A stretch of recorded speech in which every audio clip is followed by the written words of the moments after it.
members of the public.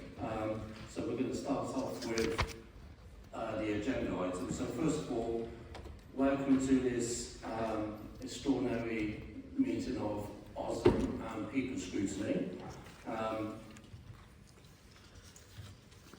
I'm Councillor Tony Dyer. I'm the chair of the Overview and Scrutiny Management Board, and on my left is Stephen Peacock, the Chief Executive. And we also have Councillor Christine Townsend, who is the chair of People Scrutiny, who are joining us today. I'll allow other councillors to introduce themselves as and when they speak, and the same for officers when they do their presentation. Safety information, we're not expecting any fire alarms or fire tests, so if the alarm does go off, then please make yourself leave the building by the main entrance. When you go through the main doors, turn right at the top of the ramp and make your way towards the west end of the Bristol Cathedral, where you'll be signed off. Okay, agenda item number 2 is apologies for absence. And I've just realised I've sent Lucy up into the gallery.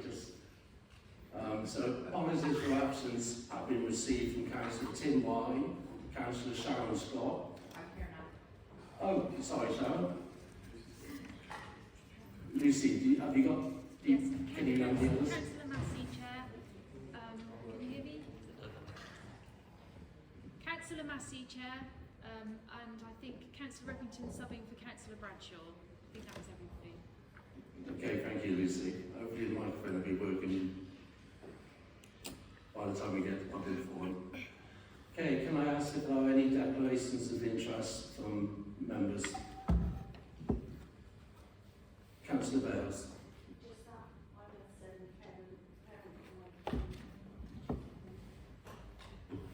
Just that I'm a send parent and my son's got an EHCP, so this potentially affects us. Councillor Weston. I'm also a second parent, though my daughter doesn't have the HCP. Councillor Scott. The same. Councillor Rippington. The same. My son had an EHCP, but is now over 25. Stephen. Same. My son had this sent. Councillor Ormsham.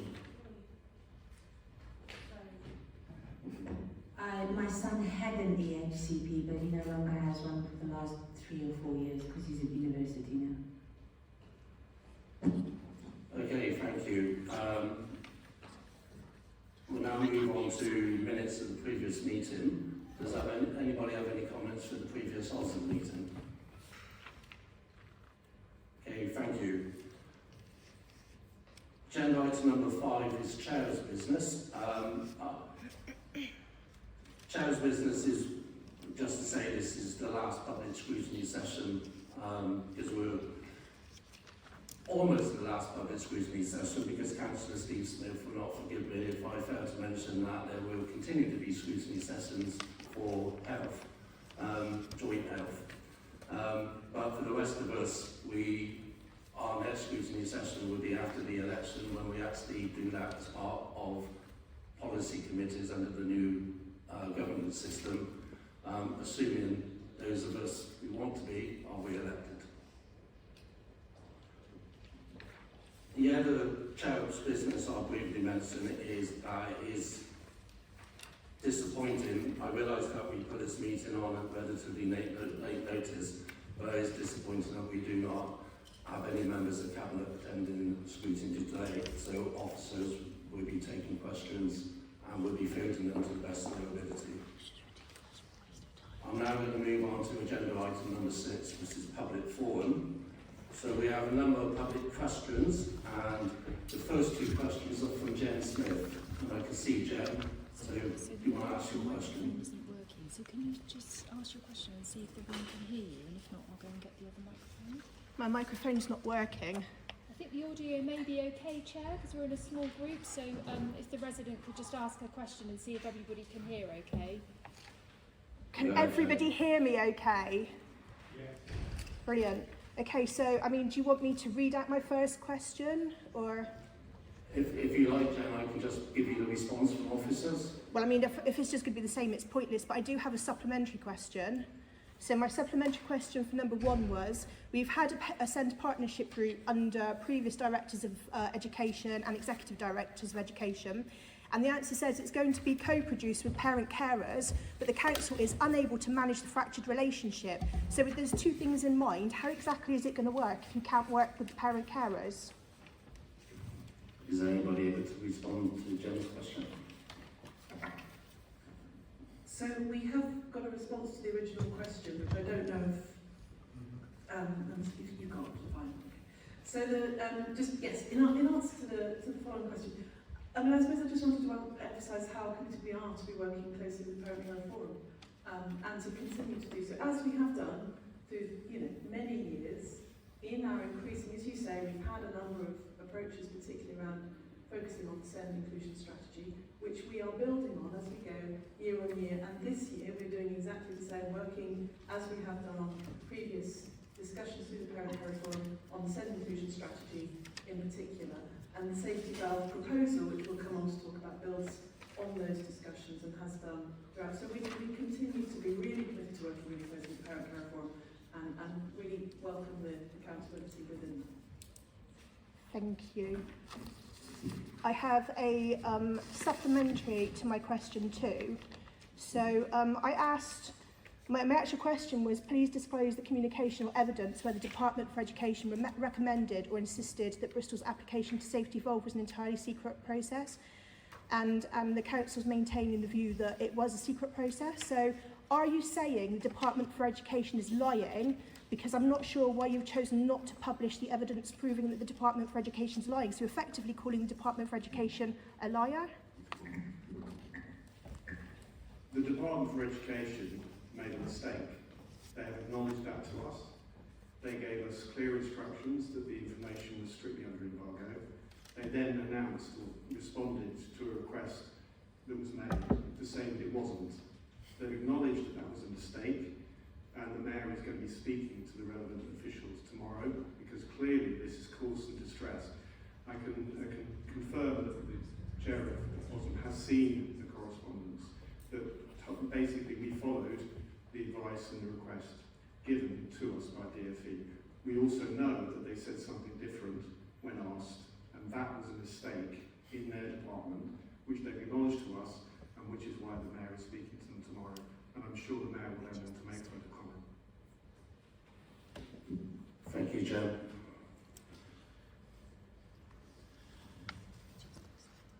Next 2 questions are from Sally Kent.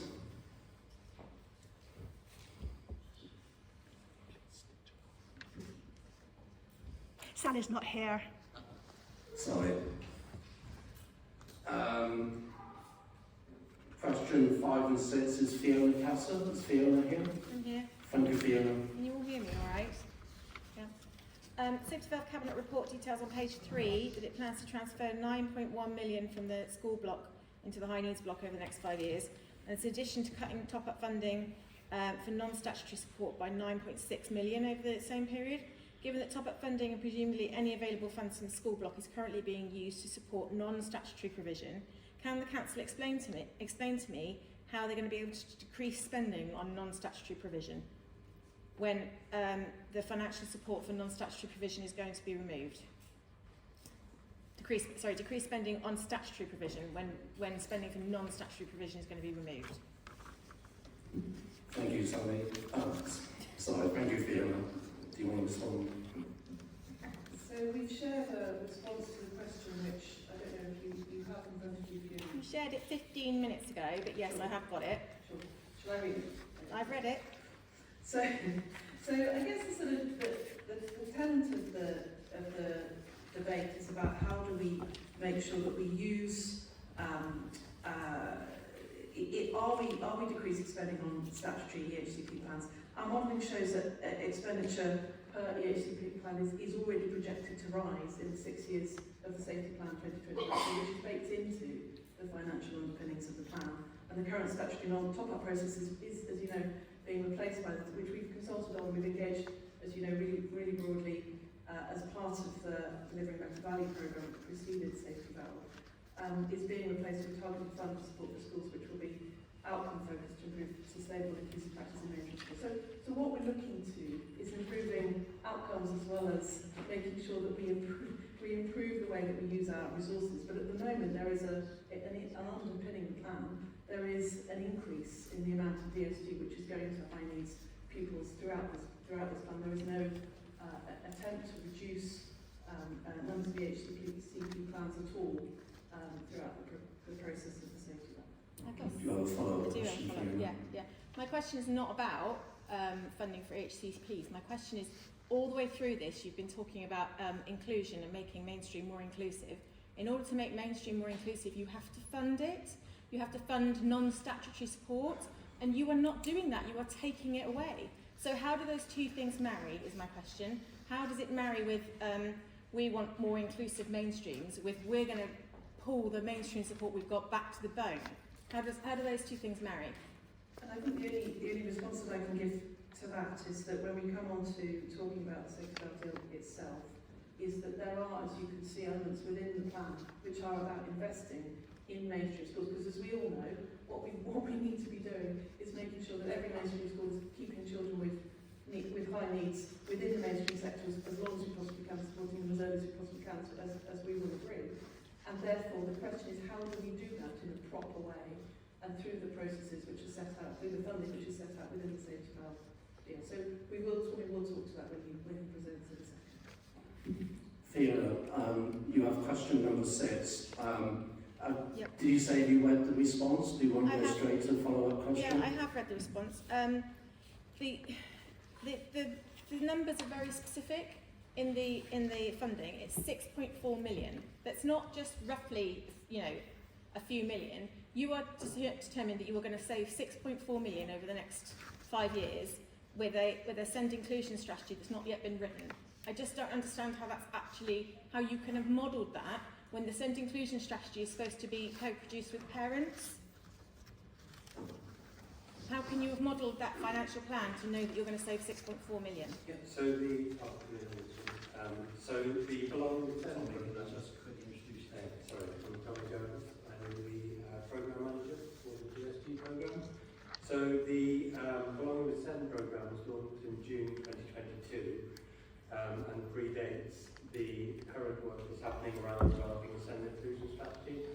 It's very much focused on schools-based inclusion, so we've taken funding from the Dedicated Schools Grant previously, as agreed by Schools Forum, and invested that as grants into schools to improve inclusive practice. The idea is, and how we model that, is by factoring in more children and young people over the next 6 years having their needs met in a mainstream provision. And obviously a child in a mainstream provision, the average cost of an education, health and care plan is lower than the cost of a child having their needs met in a specialist provision. That's where the modelling of that has come from. Okay, thank you. Thank you, Fiona. Caroline Lee Smith, are you here? Bridget Kelly? Tara Waite? Dan Ackroyd, I can see you are here. So question number 11. Yeah. Dan, do you want to, have you had a chance to read the response to your question? Yes, thank you. I have supplementary questions for, a few. Question 11, so the answer said that the DfE advised BCC officers in writing that whilst they should inform elected members as part of the democratic process, they should not announce this publicly. There's obviously going to be a great amount of interest in this letter. I've been told before I'm not allowed to ask documents as a supplementary question, but to save time as part of an FOI request, can I have the date that email was sent and who it was sent from in the DfE, please? Dan, what I would say is, I think you may have read the response earlier that the Mayor is going to be making a statement. I have seen the correspondence now with the DfE. What I would say is, once the Mayor has had that conversation with the DfE, come back to me and we'll see if we still need to get something additional published. Why should I wait? I'm here as a member of the public. I just asked a legitimate question. Because I think you just said that you wanted to reduce the amount of time spent on an FOI. Yeah. I mean, you can still put in the FOI. Yeah. That's entirely up to you. What I'm trying to do is reduce the amount of time you have to wait for the response when you may get the response within the next 48 hours or so. Do you have a follow-up question to your question number 12? No. I do have a supplementary to my question 14. All right. The answer is quite long, but basically, was the contract with Concelia advertised in public, or was it all part of the stepping up deal? Was that done? Was that procurement done in public, or was it done as part of an existing contract? Okay, thank you, Dan. Unfortunately, because there's nobody here who was involved in that transfer, we'll have to get back to you with a response. But thank you. We're now going to move on to public statements. And statement number 1 is from Jen Smith. I guess I'm speaking very loudly again then. Okay, so the very foundations of the Bristol Safety Valve Agreement have been forged in secrecy and alleged dishonesty by the most senior leaders in Bristol. Since Safety Valve first came to public attention through the Mayor, Cabinet and OSM, this has played out like a piece of political theatre which makes the likes of Ibsen and Ostermeyer look like rank amateurs.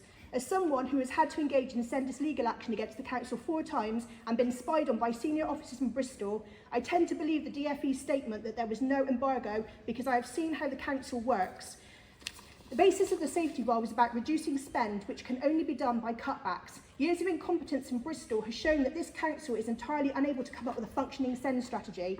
Bristol has messed up the SEND reforms from day one, and safety valves makes it 10 times harder. The to-do list on the action plan lists everything the council has been unable to successfully implement since 2014.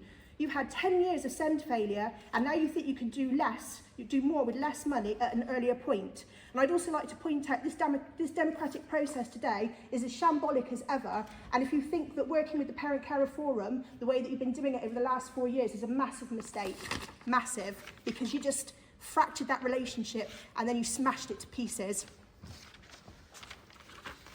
Thank you, Jen. Fiona, I believe you have a statement as well. I do, yeah. Can you all hear me? Yes. So I won't read the whole thing, but I would like to say that in the nearly 50 pages of information that I've read in relation to today and tomorrow's meeting, there's only 2 passing references to the Children and Families Act. I realise that these are financial documents, but the Children and Families Act underpins everything you should be doing, and you are not doing it.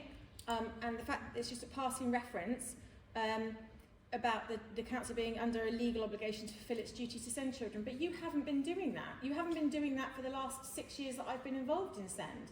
You are not meeting the children. There are hundreds of children that should have a specialist school place with EHCPs do not have them. There are children that having their EHCP needs assessments unlawfully refused. My child was one of those. There are children that their EHCP plans deadlines are being routinely missed, sometimes waiting a year or more.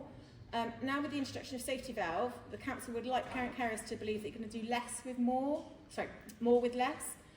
They'd like us to believe that what is essentially a debt management plan will bring a whole new era of SEND inclusion with genuine reform and improvement in services. And the document states that it requires a shared culture of shared responsibility, accountability and learning underpinned by trust.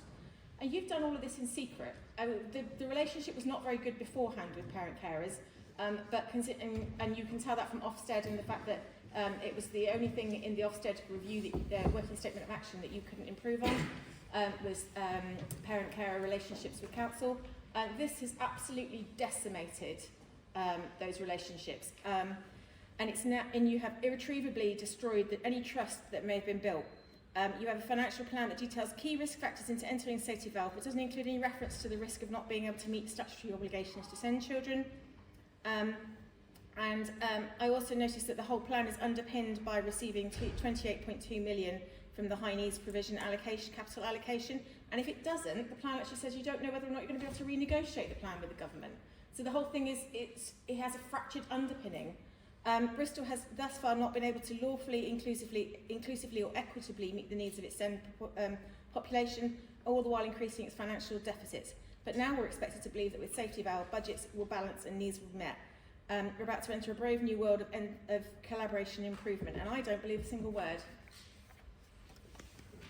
Thank you, Fiona. Statement number 3 is from Dr. M. Williams.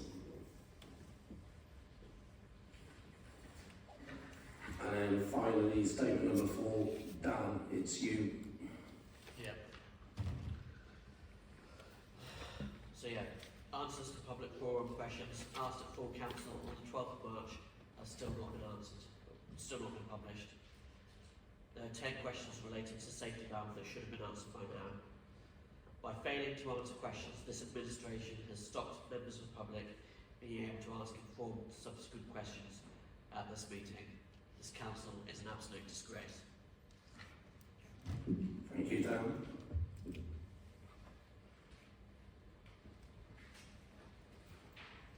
Okay, we're going to move now on to the main agenda items today. There are actually 2 separate agenda items, but as they are fundamentally interlinked and related to each other, we are going to treat them as one agenda item. And part of the reason for that is because there are questions that members want to ask which essentially relate to both cabinet papers, both the one that went to the last cabinet meeting and the one going to tomorrow's cabinet meeting. So I'm going to hand over to Hannah to do a presentation. I'm sorry we haven't got the screen working for you. No, that's fine. I'm going to do a little preamble and then Tommy's going to talk to the presentation. So yes, my name is Hannah Woodhouse. I'm the Director of Children's Services in Bristol as of the 5th of February. So, and should we just do some introductions actually? Let's go to Tom. So, as I said, I'm the programme manager and the GSG programme manager, Tommy Jarvis. Emma Lloyd, I'm the new Head of Service for Inclusion. Guy Marshall, I'm the Finance Business Partner for Children and Education. Thank you. So, and obviously Rena has been leading this work with us as well as on leave today. So we are part of the team who've been working on this project for a period of time, and really here to provide a technical briefing on what the safety valve is, what it isn't, what it does, what it doesn't do, and particularly how we want to work going forward with you recognising the questions around transparency and wanting to work in partnership. And as Councillor Dyer has said, we're going to be treating both items together because they are about the same thing, and we're going to explain a little bit about why we did what we did in March and what we're doing in the paper for tomorrow. So just, you know, as we all know, in common with other local authorities, Bristol City Council has seen a rise in high needs across the city over the last number of years. SEN needs have risen by 18.5% against 2022. We've had a total of 1,185 statutory assessment requests compared to 1,100 compared to the previous year, and it's particularly been in the secondary sector where we've seen 31% of those requested compared to 23% of last year, so that's particularly where the growth has been in the last year. 18.1% increase in the number of EHC plans maintained by Bristol as of January of this year compared to the same period last year, and so we've seen an increase of 2,189 EHC plans in January 2024 compared to January 2018. So we know that needs have been rising and Bristol is no exception to that. As a result, the deficit, high needs deficit stands as at the 31st of March 2024 is forecast to be 56.1 cumulative in deficit, and this deficit is projected to rise to 114 by 2027-28, assuming all plan mitigations have been delivered. So obviously we're in a very difficult position in common with many other local authorities across the country. There are 38 local authorities in the safety valve. At the moment there are another 50 local authorities across the country who are in delivering better value, which is the programme that sits below safety valve. So over 2/3 of the local authorities across the country are in receipt of financial support one way or another in respect to their high needs deficit. So the safety valve programme is an agreement, as we know, between local authorities and the DfE to develop plans for reform to their high needs system in order to make them effective, to continue to drive improvement, to make them as sustainable as possible. And to be accepted, local authorities must provide evidence that their plans will have supported improved outcomes for children and young people, as well as demonstrate that their DSG, I'm using acronyms, forgive me if I use too many, do call me out, that their DSG, their Dedicated School Grant Deficit Management Plan, DMP, are robust and can create lasting financial sustainability. This must include a projection to reach an in-year balance as quickly as possible. And so, on the 18th of July 2023, the Council was invited by the DfE to apply, which is in the paper, Appendix A1, to be part of the Safety Valve Programme.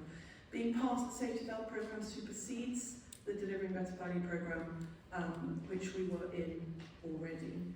In August, as you've heard from Stephen, the DfE advised that no public announcements should be made relating to the Safety Valve invitation, and as a result, Council officers met in closed session with members of the Financial People Scrutiny Task Group, members of the Audit Committee, in the January preceding bringing the Cabinet paper in March, as well as with members of the SEND Inclusion and Partnership Board, as well as with members of the PCF, as well in development of the Safety Valve Plan. As part of the review process, as we developed the process, the Council were updating their DMP, which was already existing, to include work streams which were currently being delivered or co-designed by stakeholders. So they were already including elements of the programme which were already in place, which are part of the overall programme and depend massively on the co-production and partnership working with partners. And that includes changes to the high needs block funding, pathways to independence and a co-designed SEND inclusion strategy. Changes to high need funding, deficit funding, specifically the non-statutory top-up funding, were approved by Cabinet on the 5th of February following a citywide consultation process. So they preceded the Safety Valve application. And this review was linked to the Council's participation in the DBV programme. I'm going to talk a little bit about the top-up, which we've already referred to, and how it feeds into the Safety Valve plan. But this work was co-produced, it was co-reviewed. We'll continue to, we recognise the difficulties, but we want to continue to work closely with partners. So, because how we use this funding going forward, particularly how we use the targeted element of this funding going forward, is absolutely crucial to how we work with the sector in improving inclusion in mainstream schools, and that's the key to all of this. So, we had meetings with members of the Audit Committee, with members of the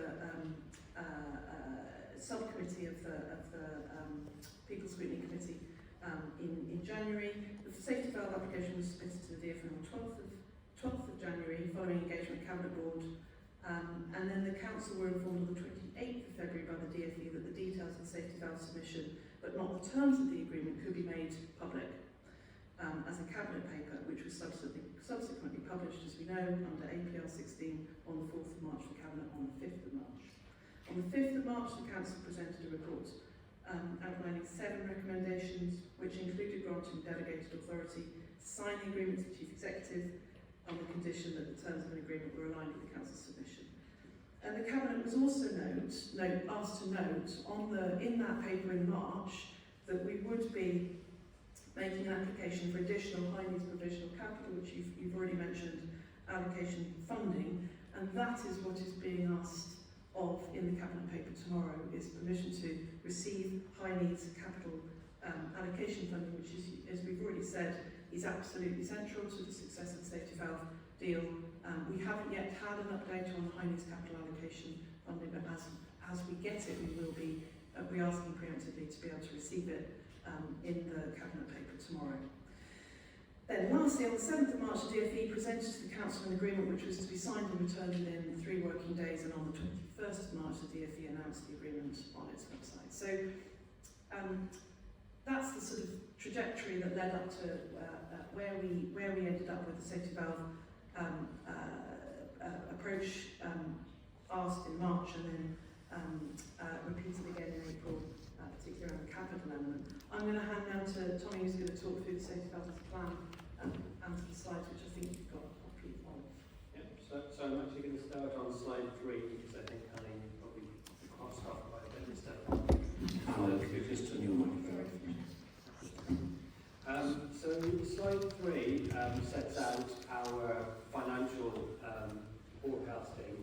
based on what we're calling our mitigated position. So that's if we do everything in our plan effectively, and our unmitigated position. This takes us up to 2029. Bear with me a minute, Tommy. Has everybody in the gallery got copies of the slides? No. I think there's two. I think I gave Dan two. Sorry, Tommy.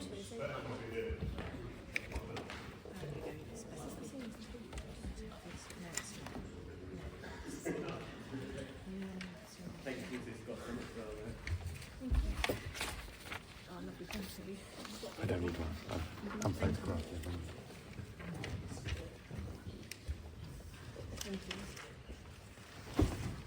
Okay, has everybody got a copy now? Okay, Tommy, please continue. Thank you.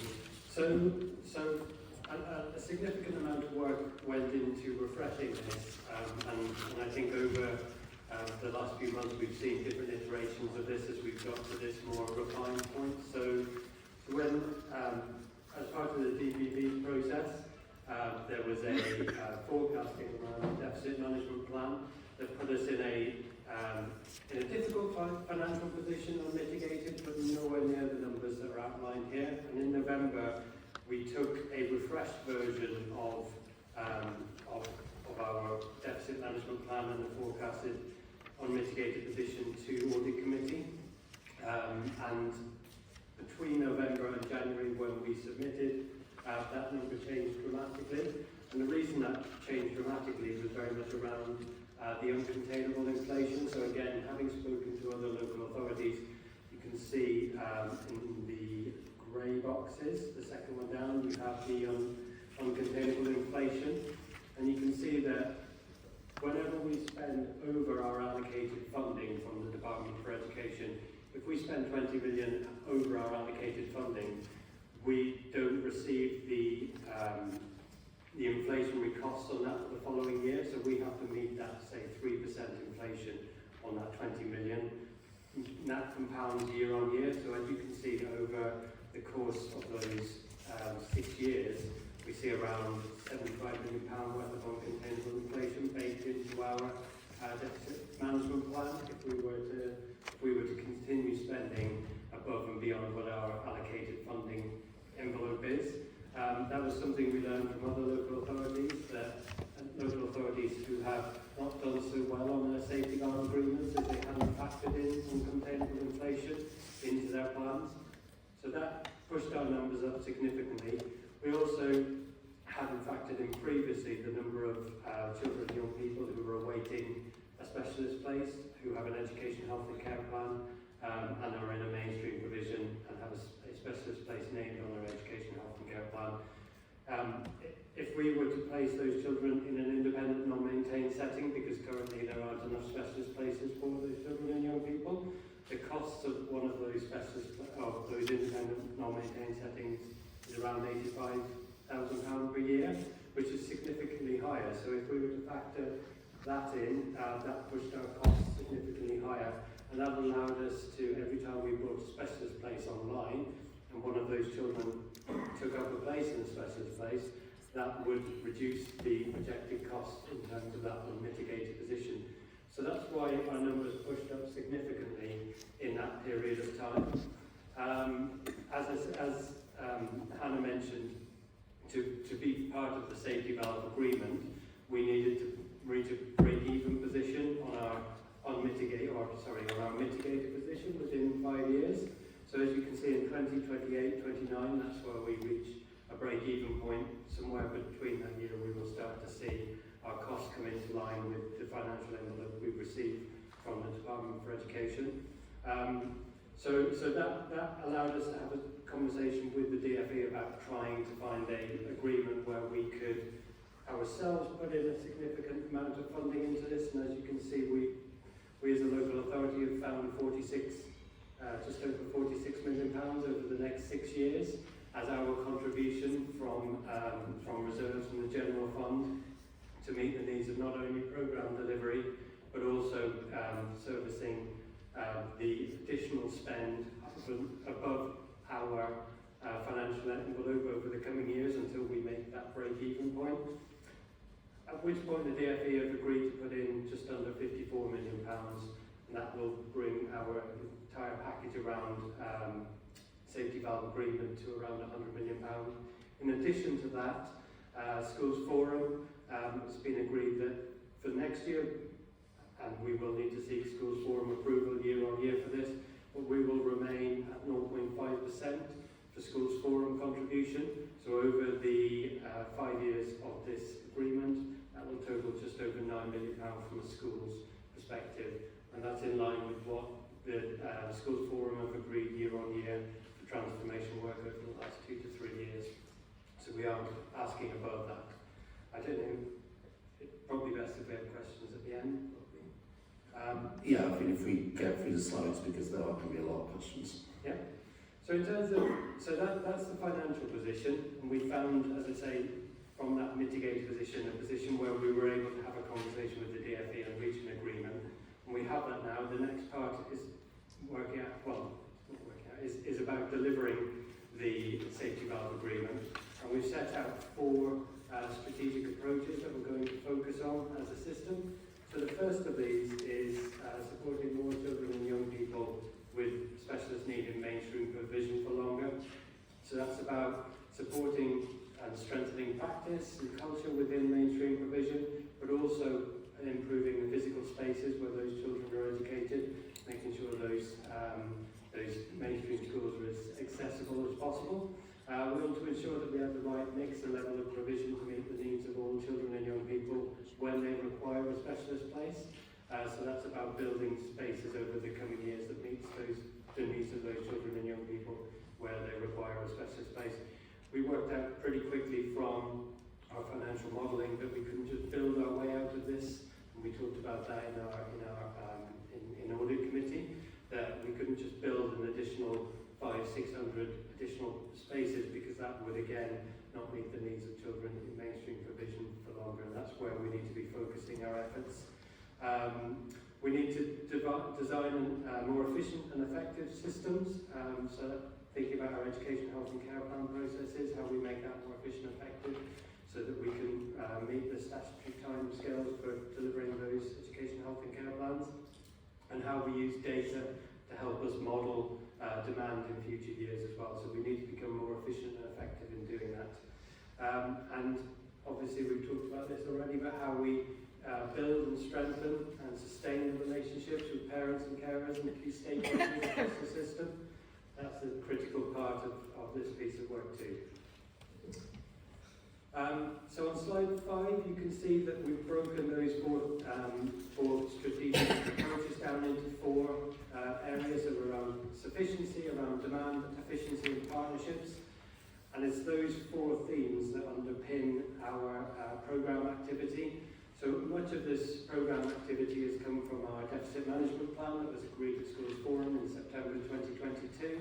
There have been some additions to this that have been developed with key stakeholders, and some that have been approved in the intervening months. So for example, the Bristol SEN free school, so that was approved last year by the Department for Education. We factored that into our analysis around new specialist places coming online over the coming years, and what that means for placing more children in specialist provision. As you can see, we've got the targeted funding and outreach implementation, so we've done the work now to review the existing funding model around high needs block funding and non-statutory element of that. And much of the work now will be about co-designing and co-producing what that looks like, what the targeted funding will be used to support, and how we can shift the support away from that point where it's a crisis point for a child or a young person in their education setting, to more early intervention, early identification and prevention work. And on slide 7 you can see there's a work plan over the coming months, which is the areas we're going to focus on. So that's around the co-designing that outreach service and the targeted support, reviewing the Bristol universal descriptors and the SEN banding. That's in terms of the statutory funding elements of it, reviewing the SEN governance to bring it into line with best practice nationally, and to co-design an inclusion strategy.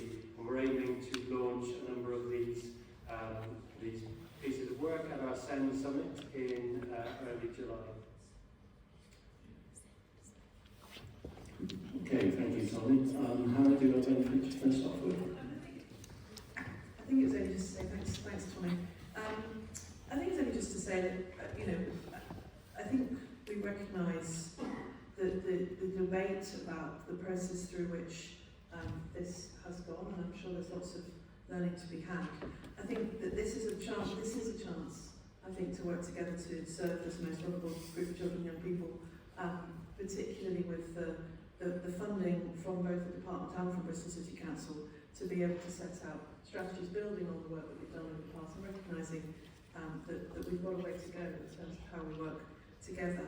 And I think what we're trying to say is that we do want to work really closely with partners in developing this work, and we're really looking forward to doing that in the best way that we possibly can, and that's why we're here. Thank you. Okay, thank you. I'm going to turn it now over to councillors. I've got a few hands up. I also had a few hands up even when I came in the first place. So you can put your hands up again.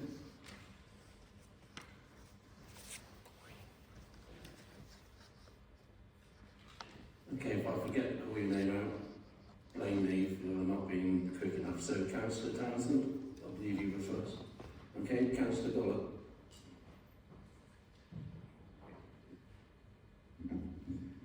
Thank you, Tony. The first thing is that whatever the reasons behind the timing, it's not satisfactory as far as members are concerned. I accept the officer explanation, but it doesn't alter the fact that I'm not happy with where we are. I'm not happy with this part of the process. I could come up with enough questions to keep us going for half a day, and I suspect that's half the time Christine might need to ask the question she needs to ask. We can't do it justice in this time.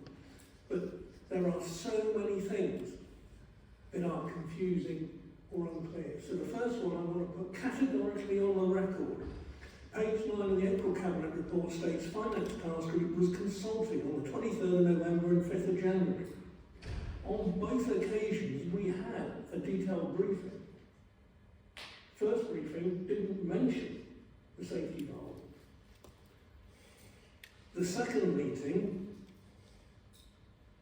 we weren't allowed to report back what we discussed because we were told it was totally confidential. We were told what was happening insofar as we were allowed to know. We were not consulted. And I resent a cabinet paper saying that we were consulted and giving credibility to a proposal. Now, it may well be that the authority has no option but to go down this route because it's the least worst option available. But to simply imply that there was a full-blown consultation taking place is mischievous at best, and I won't go into what else it might be because it's totally inappropriate. Now the records of that discussion, I say, don't really record all the details because we weren't allowed to. And I would defer to Christine and the People's Scrutiny Commission in terms of the service impact, although we've had a pretty clear indication from parents of what their concerns are. But there is a financial aspect to this that we also have to be aware of. Resources Scrutiny Commission has flagged up for 2, 3 or 4 years massive concern about the spiralling deficit. And simply because there was a statutory override that meant we didn't have to balance the budget. We weren't balancing the budget. And that was getting to a stage where that deficit potentially could wipe out the whole of the authority's reserves and more. But what I would like to know, and I'm disappointed there's no cabinet member present and there's no one from the central finance team present, I would have liked to know what the contingent liability note in the authority's 2024 financial accounts is going to show. because my reading is that there is a contingent liability of at least 53 million, which may not be paid by the department if we don't achieve, and significant other costs as well. And when we were briefed on this, one of the questions that we asked was what the risks were, how they were measured, how they were quantified. We weren't even given the detail on the various projects, let alone the ability to quantify the risks.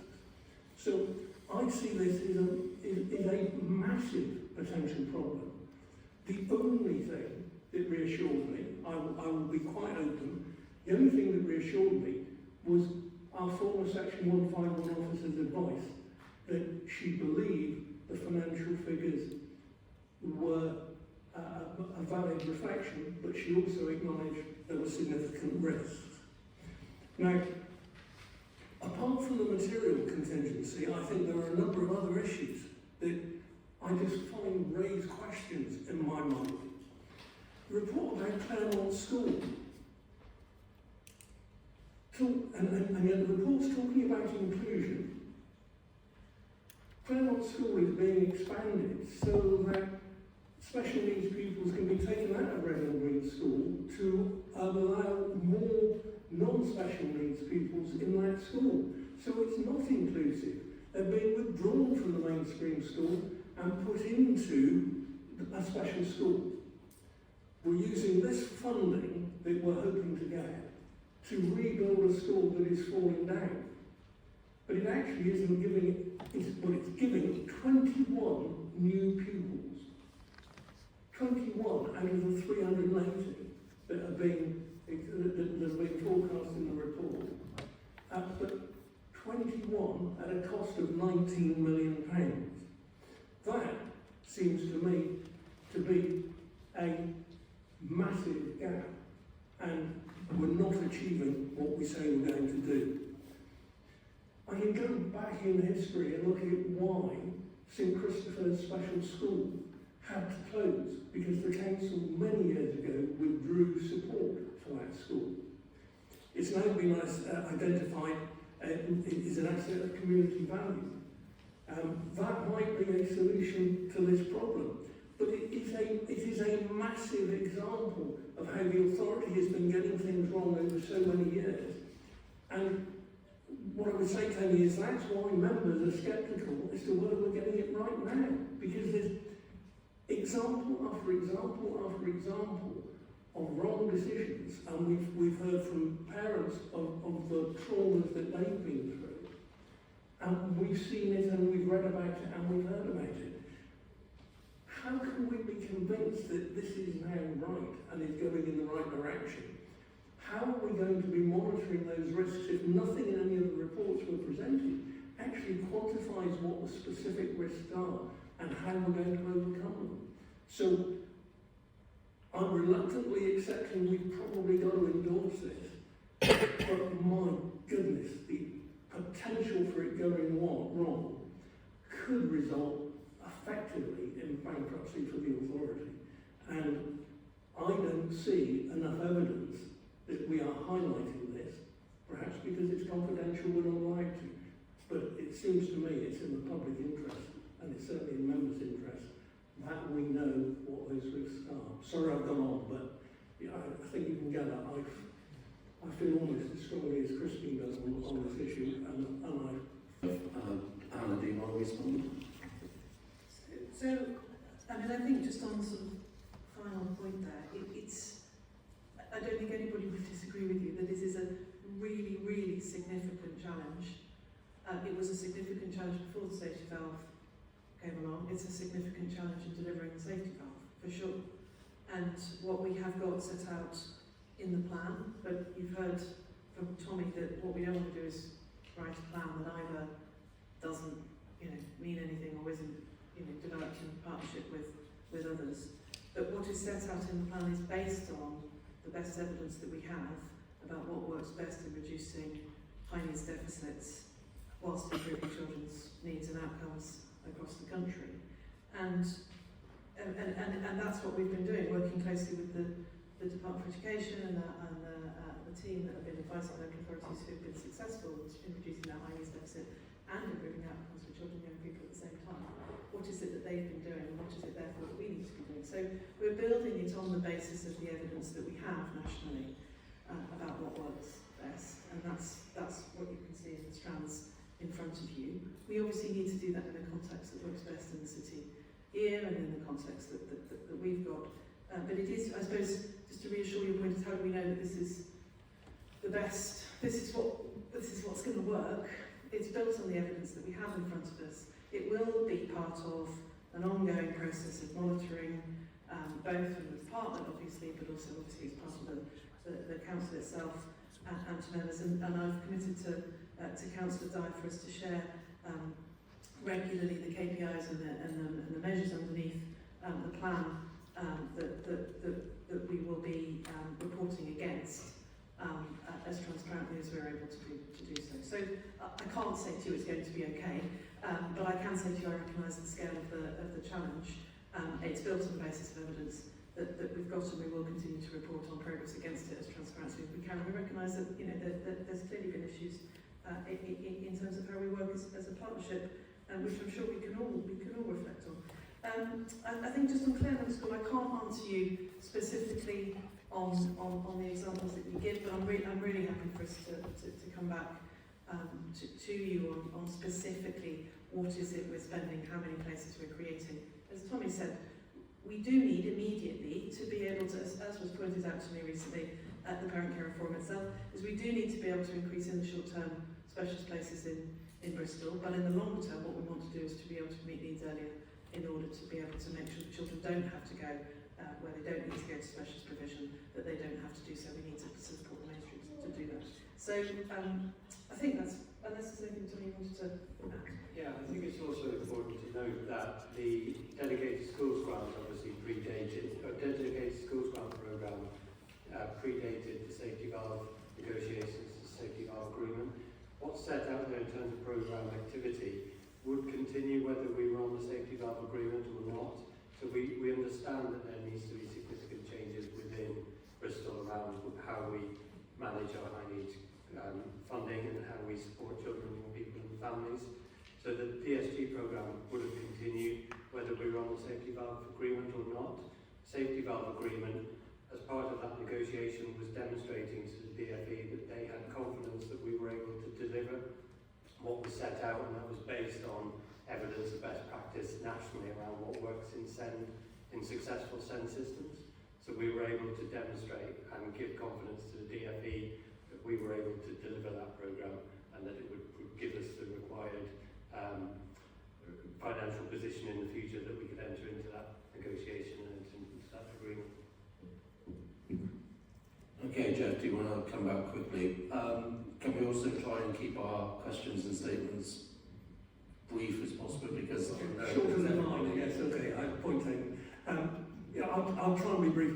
Look, I don't want to be unreasonable in this, and I recognise that you've got an impossible job here.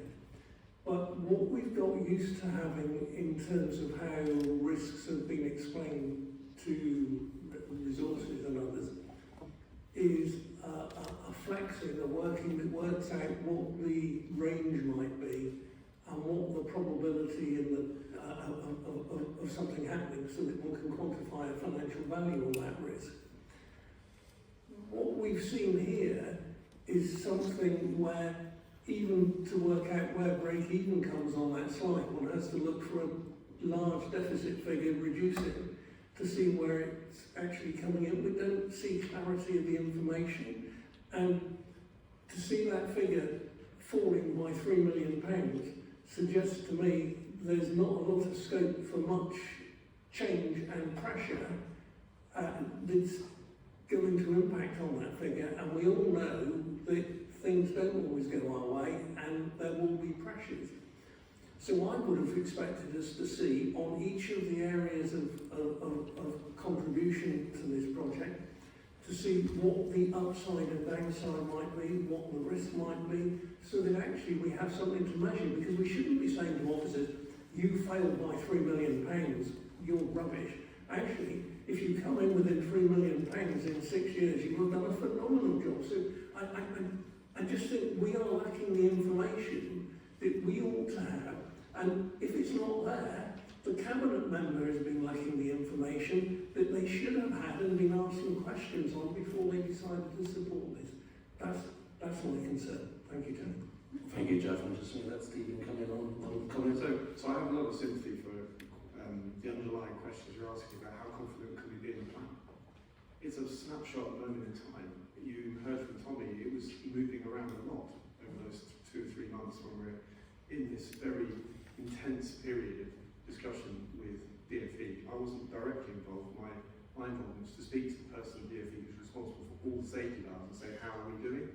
And he said, you're like the rest, you're doing it well, you've got some good finance people working with services, but you need to keep going at it. And what we know is the plan will change, it will evolve. The question you asked about the accounts, we know, don't we? Our auditors have said last year and they'll say it this year, it's one of the biggest issues. If we get this wrong, we'll be effectively bankrupt. But so will 50 other places. So we have to go at this.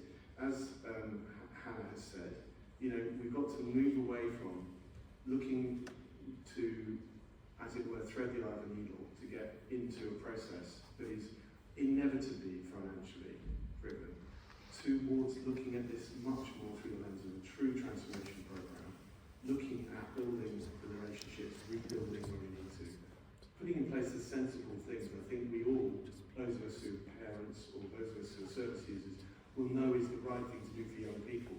But to your point, Councillor, underpinned by absolutely rock-solid governance and assurance, which involves scrutiny, which involves revisiting all the plans, being much more granular about, you know, what's the work stream, what's the delivering, what's the downside, what's the upside. We've got to put that in place. Some of it's there, but I think what we're saying is, you know, this is a start. This is not the end of the process, and we will be working under the committee system with a whole new set of councillors, we're certain of that. And we need to work with them because, let's not forget, this is a political decision. We're officers, so you as members will be in charge of this. You or people who come after you or people in your parties. We do work for you, and we're doing our very best to get this right. We're undoubtedly getting it wrong in the sense that this plan will not survive contact with reality. It will need updating. Some bits will be too pessimistic, some will be too optimistic. One thing we know is no plan survives contact with reality. Let's keep that in our minds. The real question is, would we turn this down? And if so, what would we do to balance the budget?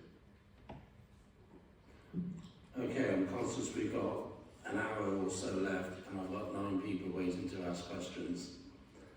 Possibly 10 now, Brenda's away. Brenda was stuck in another meeting, so thank you for joining us. Andrew, you were next on my list. Thank you, Chair.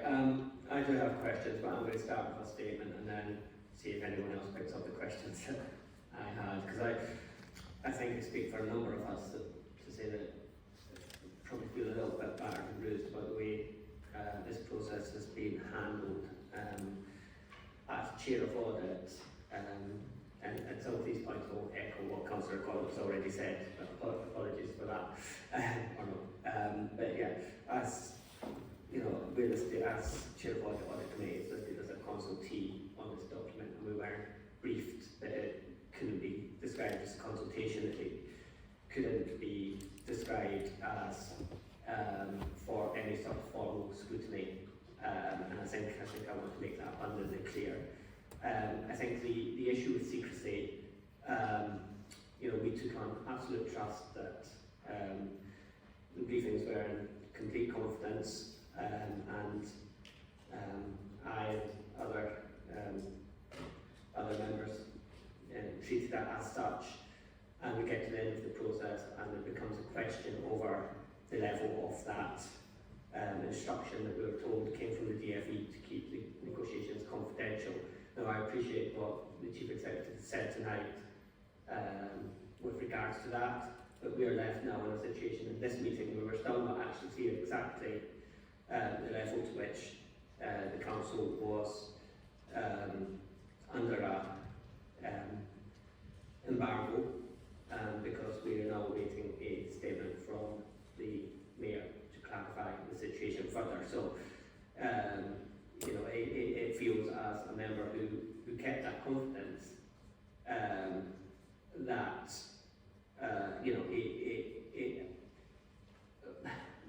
challenge is, you know, my integrity, you know, I've been questioned as to why I kept that confidence, why I didn't question that instruction when we took out an absolute trust. And I'm now in a position where can't be confident that that was the instruction that came from the DFE, and I'll be no stronger than that. So that's the first thing.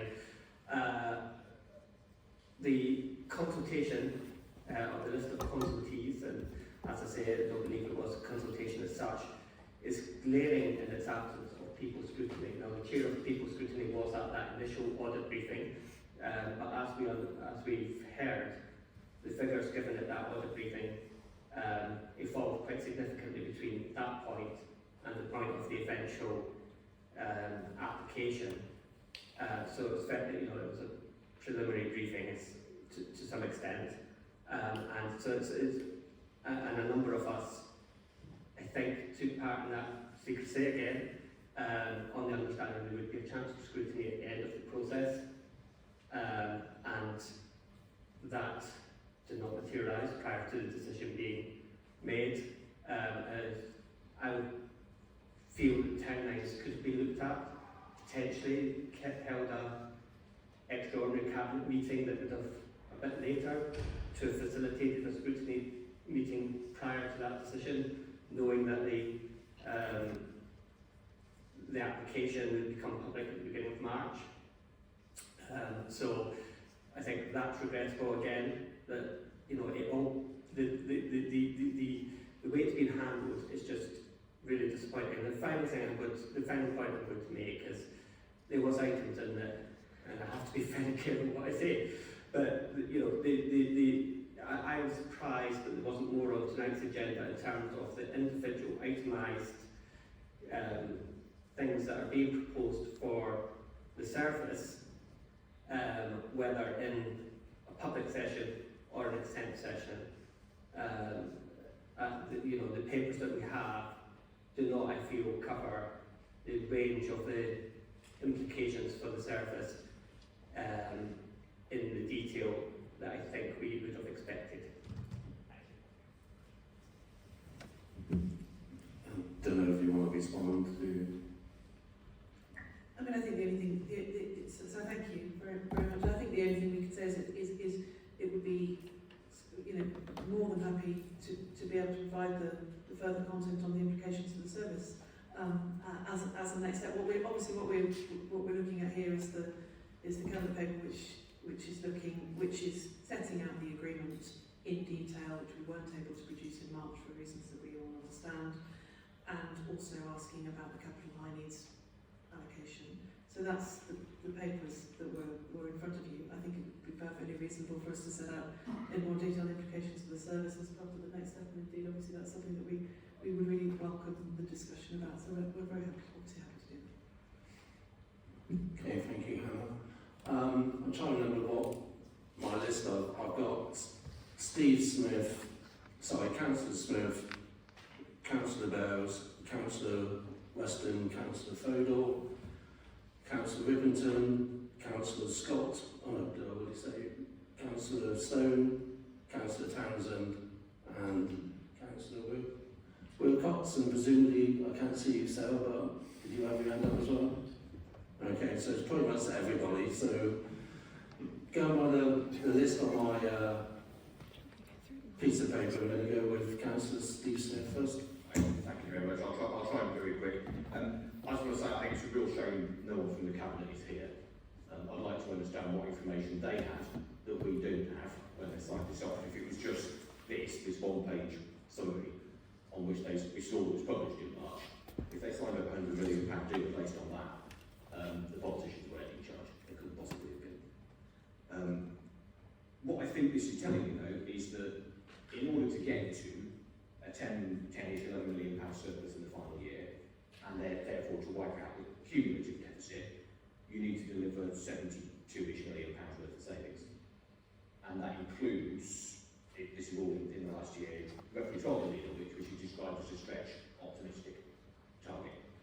In other words, if you don't deliver pretty much all of that stretch optimistic chunk of saving, you don't achieve a surplus and you don't work out the deficit.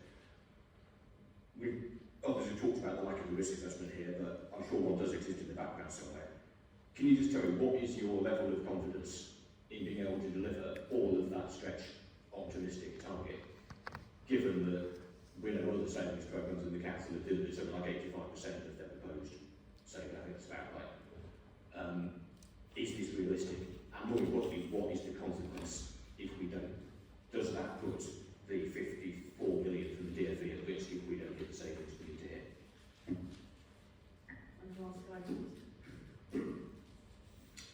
So the mitigations each have their own risk assessment built into them. As you quite rightly guessed, that plan represents probably a mid case between bad and good. So we have built some elements of risk assessment into each of the savings lines that are in there already, and try to evaluate that as we go along. However, as you say, it's quite hard to predict at this stage exactly how those will turn out. I think you're asking me effectively to express a level of confidence about the plan. We worked on that with our previous section 151 quite some depth over the winter. We are reasonably confident that that plan is achievable as it stands, and we have a margin of error built into some of the savings in there. So there is some scope for things to go wrong and us to be able to correct them.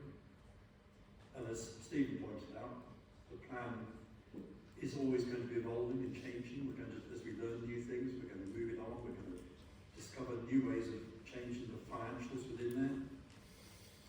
I think the plan in 2-3 years' time won't look like the one you see before you now, but it will be achieving savings, and we will be getting there.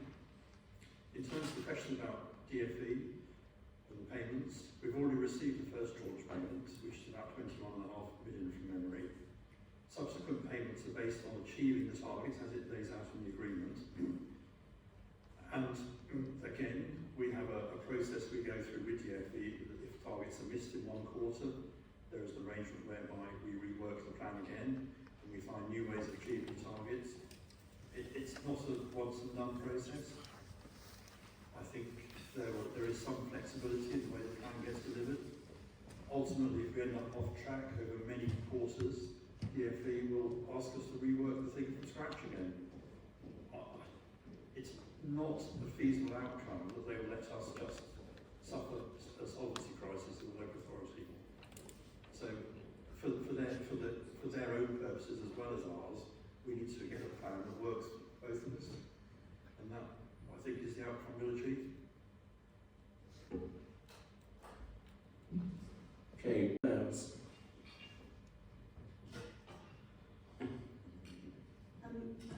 Stephen, you said that officers work for us, and I think that is true, but and you also said that it was a political decision, so you were told by politicians to make this decision and carry it forward.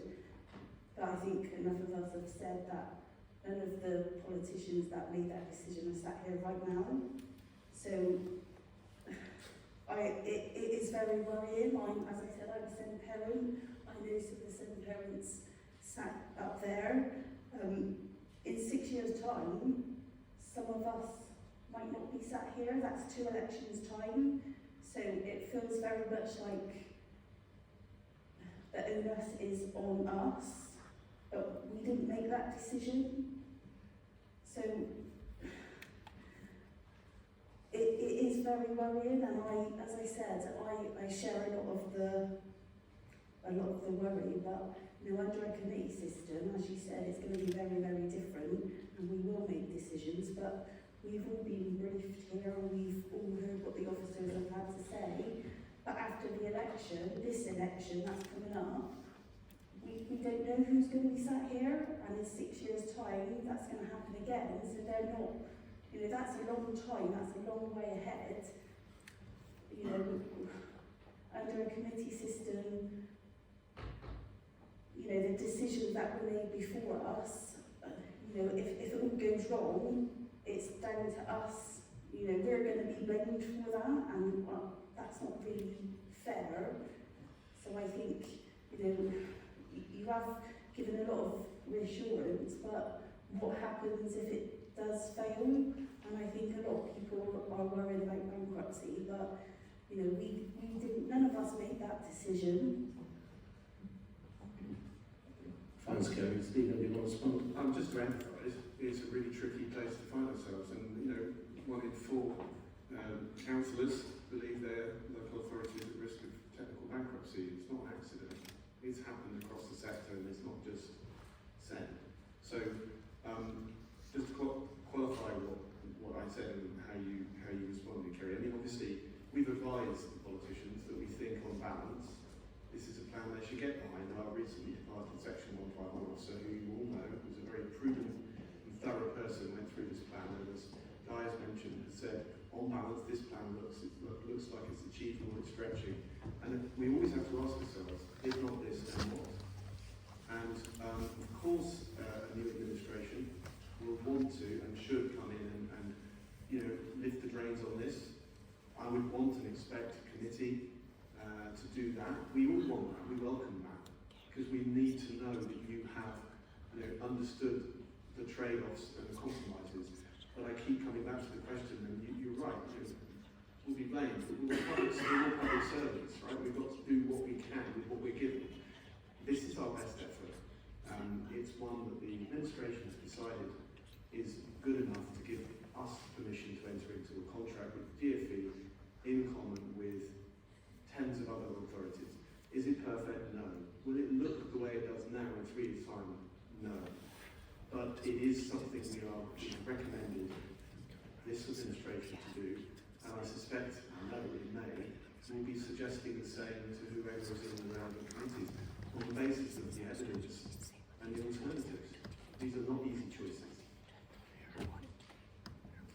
Thank you. Mark, before I go to you, I'm actually going to go to Councillor Scott, because I just realised I put SS down once when there's 2 of you. My apologies. Councillor Weston. Thank you, Chair. I've got a couple of quick questions to clarify in my head exactly where this sits, and then I'll have probably more substantive. Are we doing any additional mitigations, savings proposals for the safety valve that we wouldn't ordinarily be doing anyway? So, obviously, the council has savings targets as part of its thing. So, when we're planning ahead for our budget proposals, we plan those savings targets in. Is there any additional thing we are doing that we wouldn't ordinarily be doing? So outlined on slide 6 is a breakdown of all the projects that we put in there. Most of these have been committed to and we will be delivering. The only one that there is a question mark over is the capital investment in new specialist settings, which is the second box, and that's reliant on the high needs capital allocation from the Department for Education, which we were allowed to apply for additional funding alongside our safety valve submission. So actually the vast majority of the mitigations we would already be okay.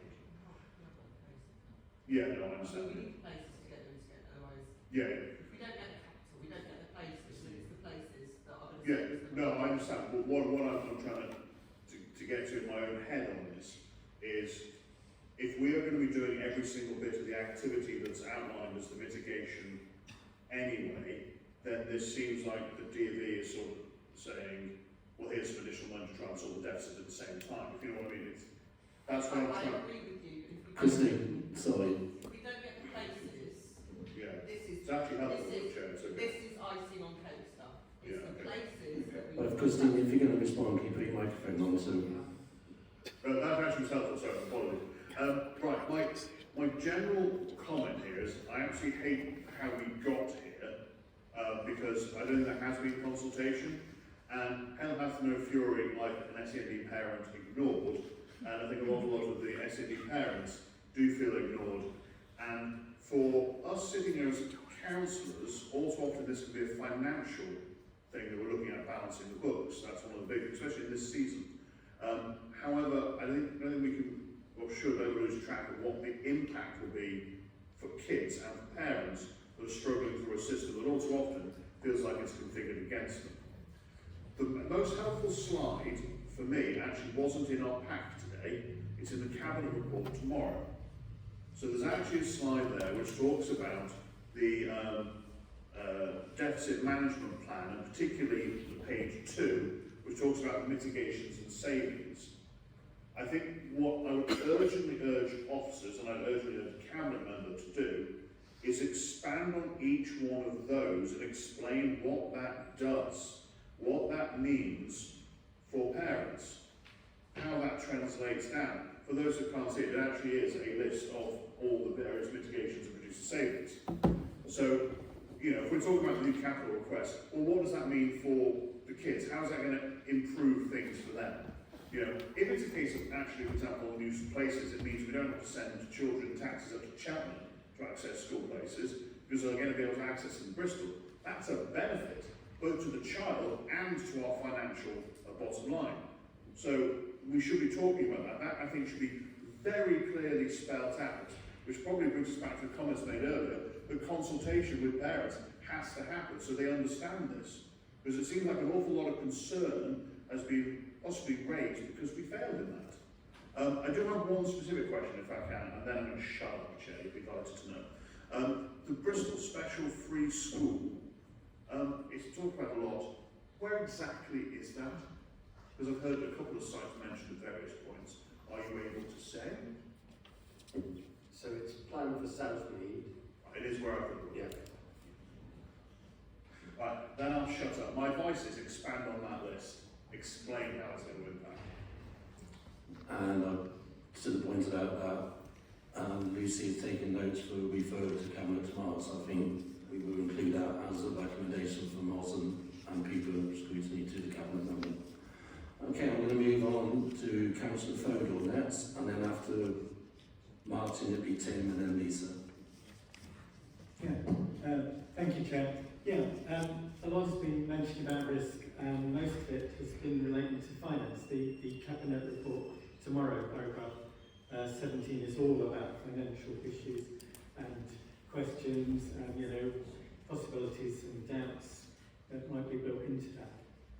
I think there are three quite separate types of risk. They all interact, and one is the financial risk. And there seems to be an awful lot of uncertainties. We've been assured there's a certain amount of cushioning in some of the numbers in there. The second kind of risk, which actually needs quite different attention, is the reputational risk and the political risk and the standing with parents. And the parents and the children are the ones being affected by this. And I think we need to see how that risk is managed. In other words, how that relationship is rebuilt. And the third one is actually the statutory educational outcomes and services which have to be managed.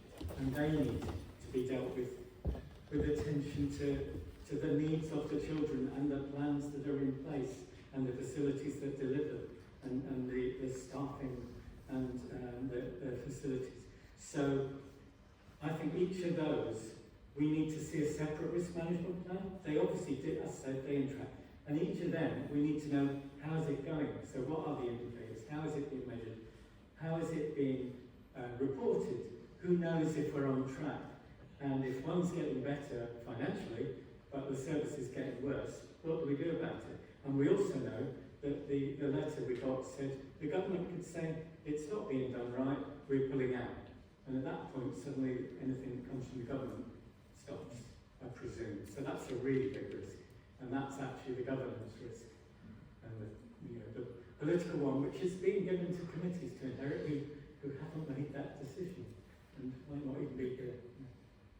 Okay, thank you, Martin. I'd just like to see that set out as clearly as possible, because then people will understand what's happening to their lives, their children's services. And, you know, I'm sure we all know parents have 5 years of sort of neglect of providing what is needed for their child to get the right education and support. Thank you, Martin. Just one comment I was quickly going to make. My understanding, and Hannah, you can correct me on this, is I think you mentioned that 21.5 million was due to be paid over on the 31st of March. And I gather from what you said that has now been paid over. So that means our deficit, which was 56 million, is now 35 million? That's correct, yes. Okay, and my other understanding is once that has been paid over, And this is the funding that's purely for writing down the deficit. We can't use it anything else as far as I understand it. No, that's specifically for the deficit. So we can't use it to invest in services. It's basically just to write down the deficit as part of the safety book. That's what the agreement says, yes. Okay, thank you. And I guess the other question from that is, because we know that our neighbouring authority in Baines are also in the safety valve, but are currently suspended. I think if that was to happen to us, can I just be clear that that will not allow the DFEs to reclaim back that 21.5 million that's now been handed over and done with? So as far as we know, the amounts paid to date are not reclaimable. Okay, and for future payments, they are. Yeah, so you did ask me this before, but I hadn't had a chance to check, so I apologise. I think, can we clarify exactly the sort of position, particularly around, I just don't want us to sort of be very clear about that unless guys very sure. I think we should clarify, is that right? And we'll write to members with that information. Okay, thank you, that would be very useful.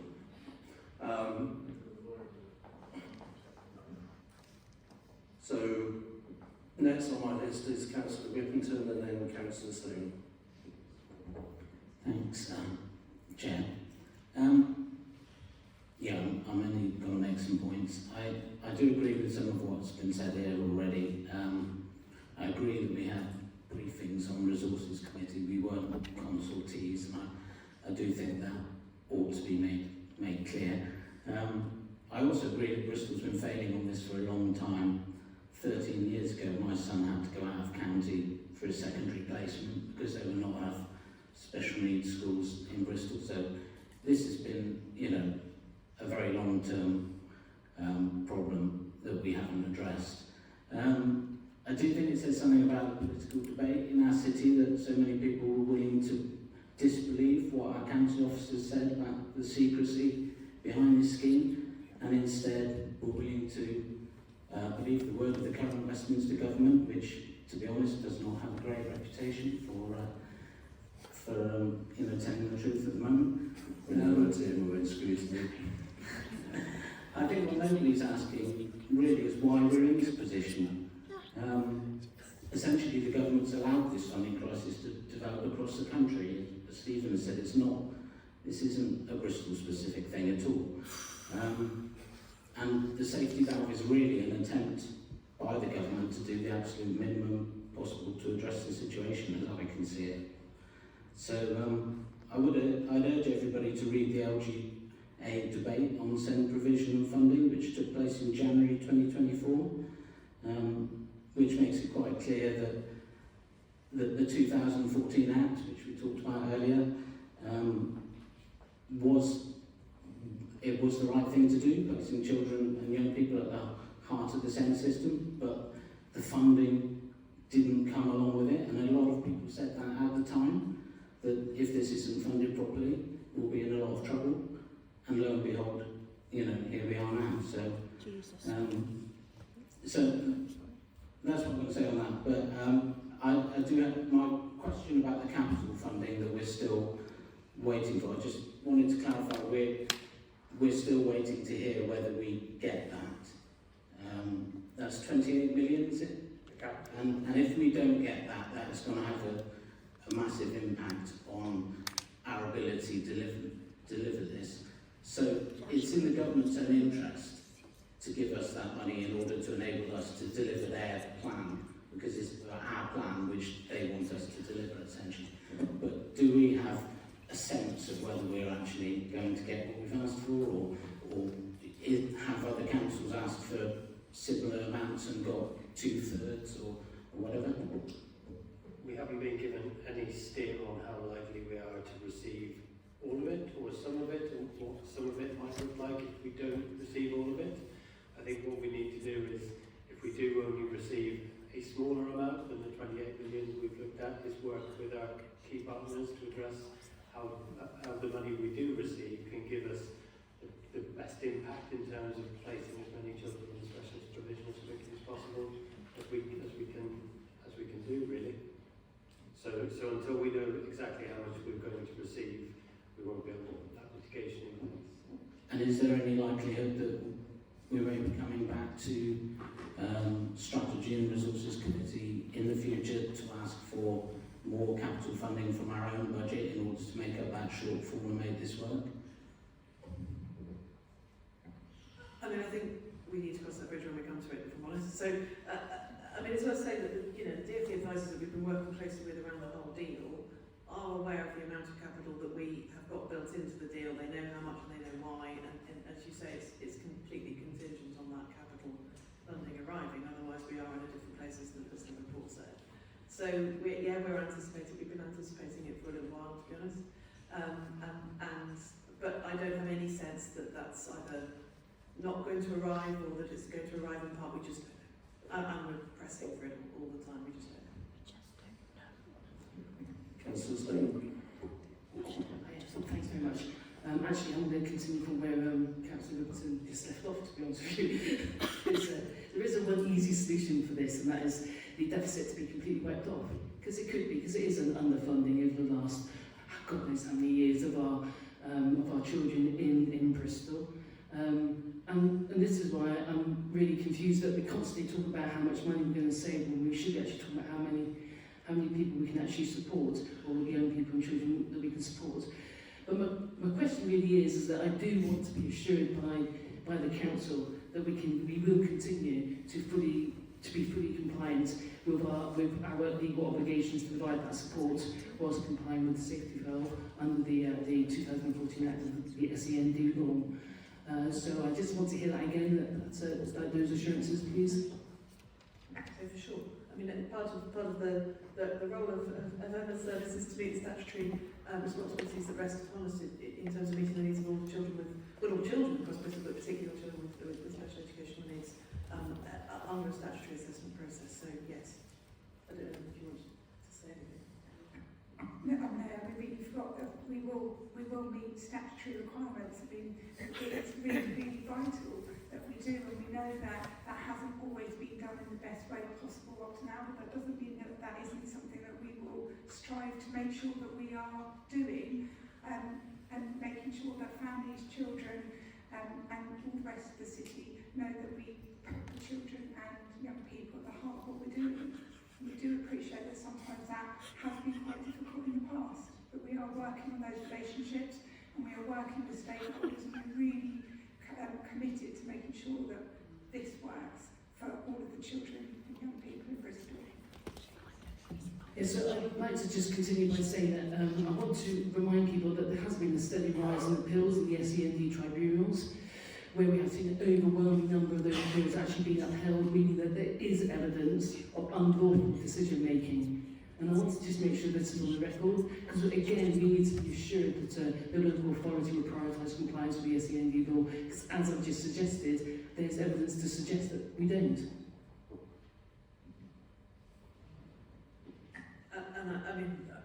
I think, so we are, as you know, in common with many local authorities, that doesn't excuse it. We are certainly looking particularly around our timeliness statistics to improve them, and as you know, they have improved. They're still nowhere near good enough. No one's arguing they are, and that's our big priority.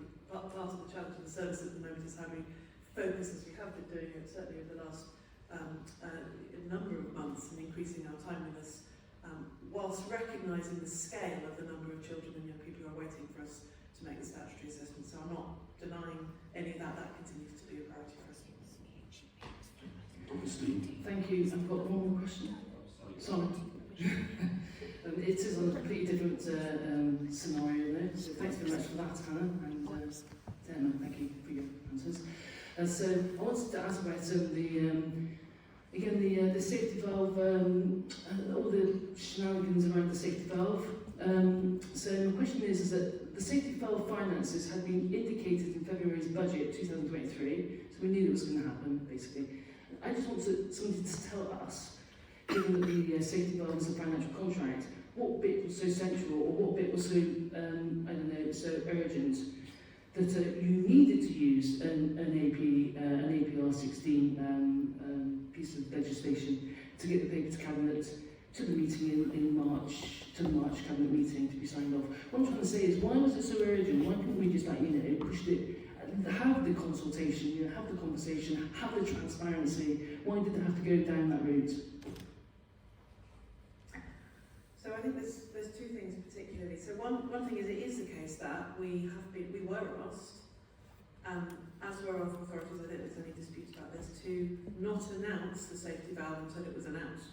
And so if you look at Devon, if you look at Bracknell Forest, if you look at Wiltshire, those are local authorities who all went to the safety valve at the same time as us, all took their papers under an exempt and restricted ruling around the safety valve. To Devon at the same time as us, Wiltshire and Bracknell Forest a couple of months earlier. So there was a question around the restricted marking on making a safety valve announcement, particularly around the detail of the agreement before it was announced by the DfE. So that was a suggestion. I think the particular question to Bristol was that the timing of the decision making was hitting up against the pre-election period. So what we wanted to do was to obviously make the proposal through Cabinet ahead of the pre-election period, which is where we needed to make sure that we did that very quickly in order to be able to come out before the pre-election period close that period and do that properly. I don't know if there's anything, Stephen, you wanted to add to that. Can I come back on that then? Yeah, because that does, why not just wait till after the election period? As what has been suggested here today, I think Councillor Bells has just said, some of us won't be here. So why make it so urgent? Why just wait after the election period, have a little bit more consultation, have a little bit more conversation behind the scenes, and then people who are elected in the election period can make the decision.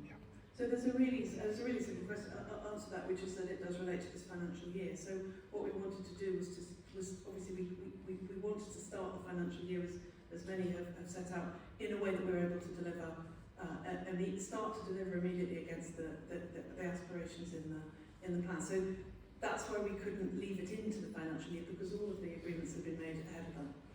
Does that make sense?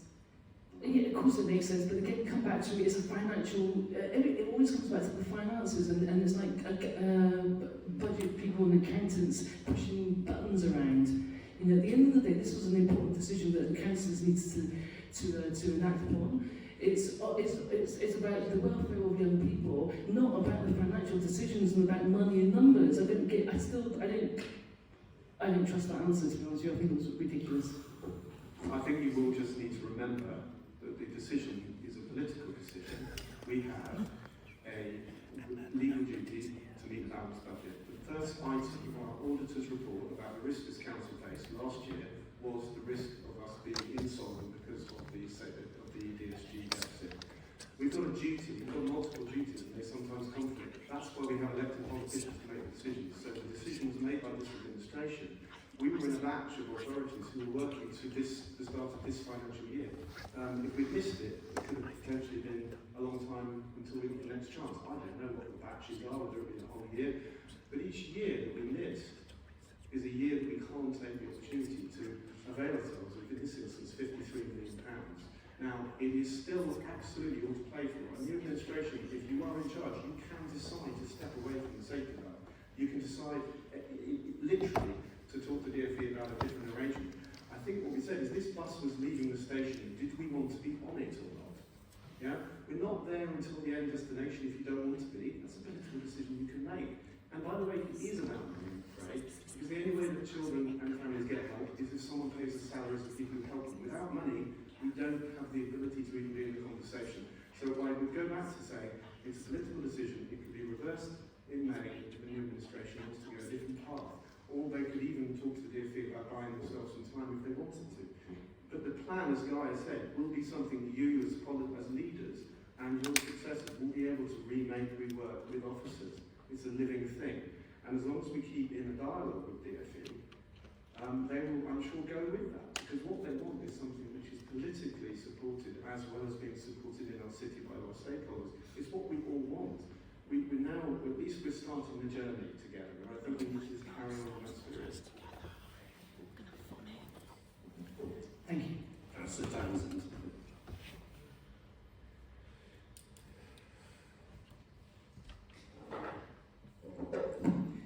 So there's a number of things that are in this safety valve that if you don't get them delivered on time, then the contract way you're out, you're way out with the contract. I'm particularly interested in the free school. September 2026, that's like tomorrow. And the temporary secondary that was supposed to be open in 2017 is still in terrapins in my ward in 2024. So that gives you lot an indication of how long it takes Bristol, working with the DfE, to open a new school. So what happens in September 2026 if the place is on there? That's my first question. I do want to see what the DfE said about the way in which this administration and the senior officers chose to keep this safety valve and chose to handle it. We need to see that, because only that is going to give us a baseline for the confidence that you're saying you want to rebuild back with our parents, carer community, with our SEND parents, because without our SEND families, this is going nowhere. And if they wanted to, they are very able to organise themselves, and they will hold this back. And we need to draw a line under this, and we need to see it. The parents need to see it, and we as politicians need to see it. And in May, whoever comes on board will need to see that communication, because unless and until we see it, people aren't going to believe you. It's as simple as that. That's the bottom line. The idea that we might have to pay some of the millions back, that really concerns me, because on the one hand, you're saying you can come out of this contract. But if it means paying the 21 million that they've already given us, right, at the end of last month, that's really problematic. And actually, that might mean we don't come out of the contract because it's too much, right? So the idea that politicians come May the 2nd are in a position where they can or can't enter this is still in the air, from what I've heard, both from yourself and from others. That's a point, really, that I want to make. The 28 million, or just over the capital tomorrow, when will you know if that is actually coming in as part of the safety valve? What is the timeline for that? And if the day after that we pull the contract, or the politicians that are in place pull the contract, what happens to it? Do we need to get the 28 million in our accounts and bricks and mortar on the ground in reality before we think about possibly what's going to be happening next, and make sure that the 20 odd million that we've already got, that ain't coming back, because nothing in the contract allows that to happen? It's the first 2 years is when we're getting most of the money, and that's when most of the work is happening within this. And really, we really need to understand what are the strings that are attached to that. What is it that we've been signed up for? Where are the KPIs? Where is the contract? How is it that the politicians that have signed this have made the decision? Because the papers that are in the public domain don't give us any indication as to where these risks are, what it is that they've signed us up for. And I think that there's numerous people here that would agree with me. And we need to see it, as simple as that. And unless and until we see these things, we can sit here and talk about how we want to do co-production all we like, but we're not going to be doing it in the way that we need to, because we need transparency, and we need to be open, and we need everybody to understand exactly what is going on, because what we don't want is 6 months down the line go, oh, you can't do that because of X, Y, and Z. Yeah, exactly. And the only way we're going to do that is to see exactly what it is that this current Labour administration has signed this council up for. Thanks. So, thank you very much. I think the first thing to say is, I think we all need to understand where the safety valve is effective and where it's problematic. And particularly, we've got, there's as I said, there's 38 local authorities in the safety valve. 34 of them have been in the safety valve for some time. There's 5 of them have had their payments suspended. But there are 14 local authorities who are published as having used this process to be able to demonstrate improved outcomes for children and young people and managing the evidence. So we do, I think the issue, as always the case, isn't it, that the local authorities that have really struggled with this process are the ones that are the noisiest. There are local authorities nationally who share very similar demographics to us that have done very well in terms of improving outcomes for young people and managing their deficit. And we just need to understand that as well as the authorities that have really struggled with it, so that we can make a balanced decision, and so that politicians in due course can make a balanced decision. So I suppose that's where I start. Just on sort of see it to believe it. I just wanted to see it say from a sort of official's perspective and from the sort of DCS role. We really want to see this to believe it too. We really need to be able to deliver this improved outcome for children and young people with SEN as a SEND programme as opposed to as a financial programme. That's what we want to do. And I suppose I just wanted to echo that and welcome the challenge, welcome the accountability from an official's perspective. As and when there's a new council. I think just on places, just to say the obvious. I think that I was part of the DFE until I joined this team, and you know that I was also responsible for the delivery of free schools across the southwest, and there is certainly a question about free schools nationally and in the southwest about how can we deliver free schools on time. So I suppose I don't exempt Bristol from the delays in the free schools that we've had here, but it's not just Bristol where there are delays in the procurement and the delivery of free schools. And we've all got lessons to learn about how do we build free schools on time, because certainly if you look across the southwest, particularly in specialist free schools, there are a lot of delays, and so we need to make sure that we are doing everything we can to get that free school up on time. So again, I'm not disagreeing with you, but I'm saying it's not necessarily a Bristol thing. I don't. And then I think on the sort of when will you know in terms of capital, we were expecting to hear by the end of the financial year the capital allocation. I have asked this week when are we going to hear any more about the capital allocation for local authorities and the safety valve. And I was told it's not bad news, it's not good news, it's just no news at the moment. So I don't know when we're going to know, and I wish I did, because I wish I'd be able to say we're going to know by the X day. We don't know, and we'll continue to press on that. I've already said I think it's a big risk, and obviously but we have no reason to believe. I think that we know as the paper the paper tomorrow sets out really clearly the relationship between the safety valve deal as a whole and this capital funding. One is entirely dependent on the other, and if we don't, as your colleague was saying, if we don't have the capital funding, then we will need to be having further conversations for sure about how we deliver this deal. So I don't know what else I can say, other than we will continue to chase, and I'm sure Melvin will be speaking to DFE tomorrow. We'll do the same, I'm sure. May I follow up?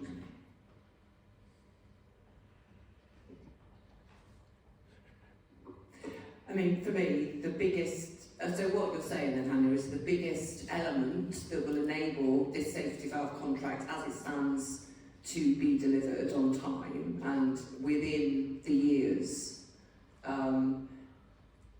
are the free school and the capital, both of which basically the DFE are kind of like, we don't know. And we were, getting the places in the authority is the biggest element of this, by far. We can digitalise everything we like, but if we haven't got the places, we're paying independent special, or we're buying in South Gloss or whatever. That's what we need to get. But those are not within the control of... Yeah, so I'll just come in terms of, we've broken our capital kind of programme down into a number of schemes. So scheme A1, which is the kind of top one, which is around specialist provision, that's the funding we've received in the last financial year before, and in the coming financial, well in this financial year, 1.2 million we've received. So that funding is already secured. We're building those places as part of our Send Wave 2 programme. Those places will come online, and that's where the majority of our savings will come from in terms of bringing those places online. The additional funding that we've applied for, if we don't receive that, the actual funding savings profile for that is much lower than our existing provision that we're building. Obviously the free school, there is a risk in that, in the September 2026, but the school will open in terms of with lower numbers build up over time, so it's not going to hit us straight away in that 2026 if there is a delay, and there are discussions ongoing about whether we can take that build in-house as a local authority and self-manage that build, like we did with the Trinity School up in Lockleys. Can I come back on that, Chair? What I don't understand is, no, I see that it's 30 odd places that you're looking to get open September 2026. Where, do you know where that site is? Have you got the site, you've got the money and you've got the multi-academy trust? Where are you with planning? I mean, these are the kind of on the ground stuff. There's a long timeline coming in, and 2 years is not long, as we know. Yeah, so we can get you that information. Obviously I don't have that information at hand, it sits with our capital team, but we have a site identified. We have the, I think they've announced now, the trust will be leading on that. It's just in terms of having that agreement from the DFE of a start date in terms of building, and whether we take that decision in-house to take that forward as a bill from a local authority rather than relying on the DFE to deliver that. Okay, Councillor Classic, and then Councillor Wilcox. I should have put my hand up slightly earlier, because I think most of the questions I was going to ask and points I was going to make have been covered by a lot of my colleagues. So I just want to make, I guess, similar to what everyone else has said, the process has been really disappointing. I don't think that we've had real proper scrutiny. Disappointed that the Cabinet members are here, and as has been pointed out, it was a political decision, and yet we don't have anyone who made that political decision in the room with us to speak to us, to answer our questions. And ultimately, the people that are going to be responsible for the implications of this decision potentially are the people sitting on these benches in the committee system, the people that are on the committees that are responsible for this. So it is really disappointing. And I really don't think the process and the kind of lack of scrutiny has helped what is clearly a historically very fractured relationship, not only between kind of opposition benches and the administration and officers, but also parents and those with children with SEND and EHCPs.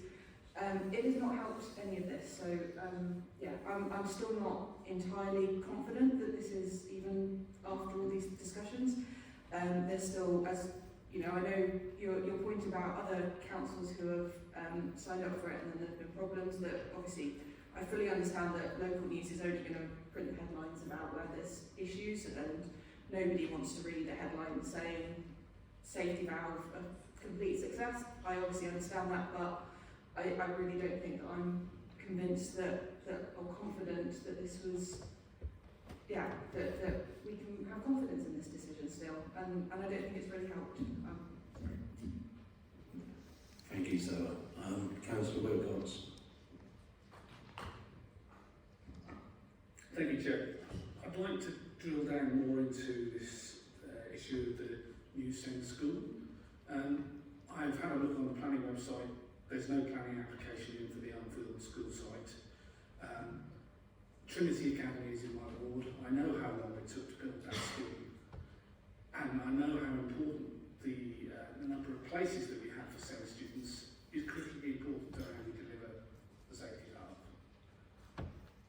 A 2-year time frame is not really realistic for delivering that school. What is your backup plan, please?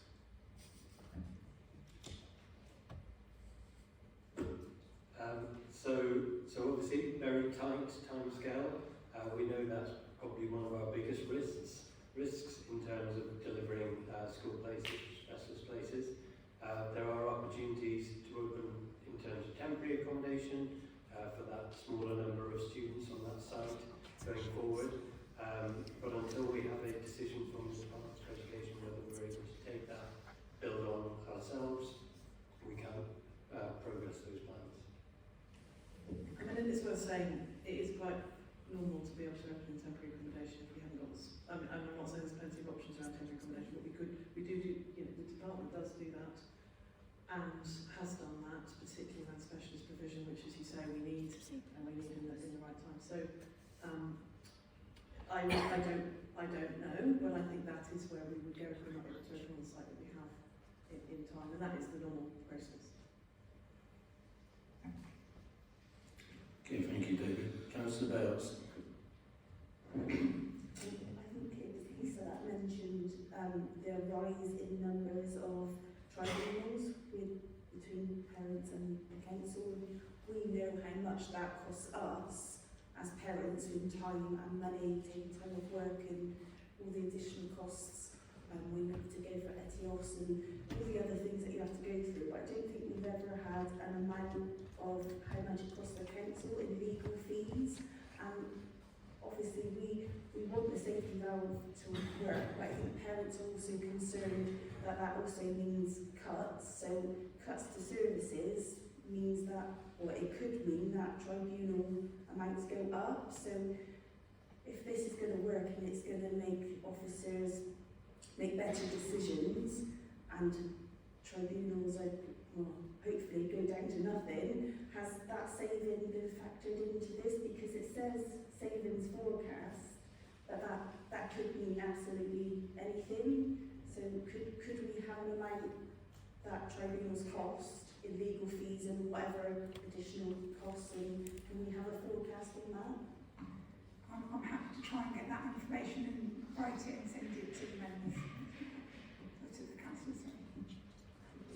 Okay, do we have any more questions? Councillor Gollop, before I go to Councillor Gollop, I'm just going to jump in with a couple of observations of myself. I think this process has been very daunting, and there are things that have been said that have been happened that perhaps I'm not entirely happy with.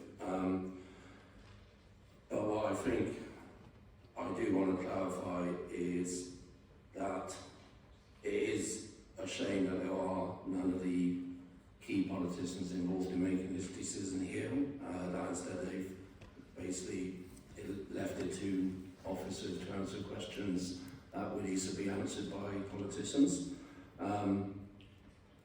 I do think we need to get clarity on, as you said you're going to, about whether any funding once it's handed over to us, or, sorry, let me rephrase that, any of the deficit write down that is allowed, it's staying with us and is not returnable. I am concerned that even within the deficit management programme, that some of the numbers are referred to as stretch targets, because if it's a stretch target, then that to me tends to indicate that we will make those numbers if the wind is blowing in the right direction and everything goes for us. But I do take on board what was said earlier about,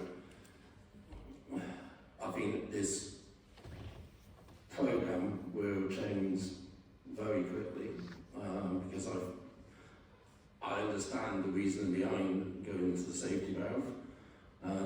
I am, however, also concerned that the safety valve,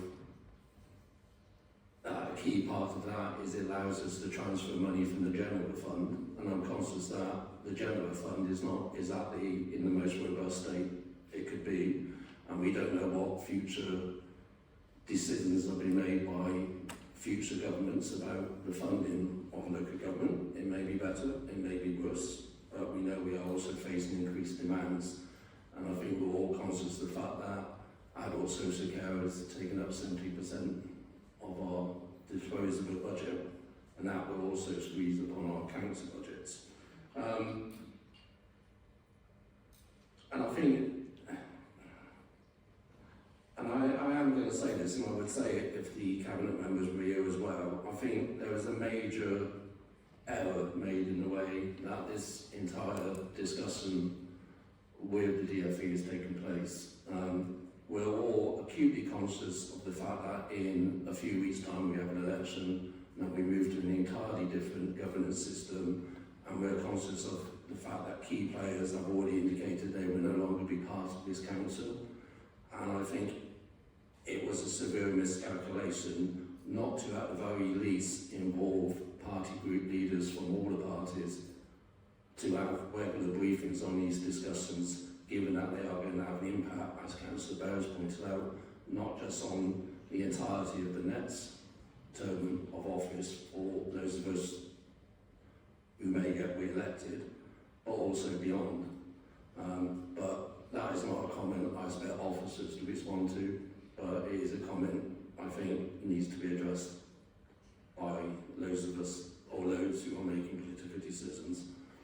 I am going to close off the meeting now, with the exception of Councillor Dollar, Councillor Stone and Councillor Townsend, who caught my eye just before I finished the meeting. Thank you, Tony.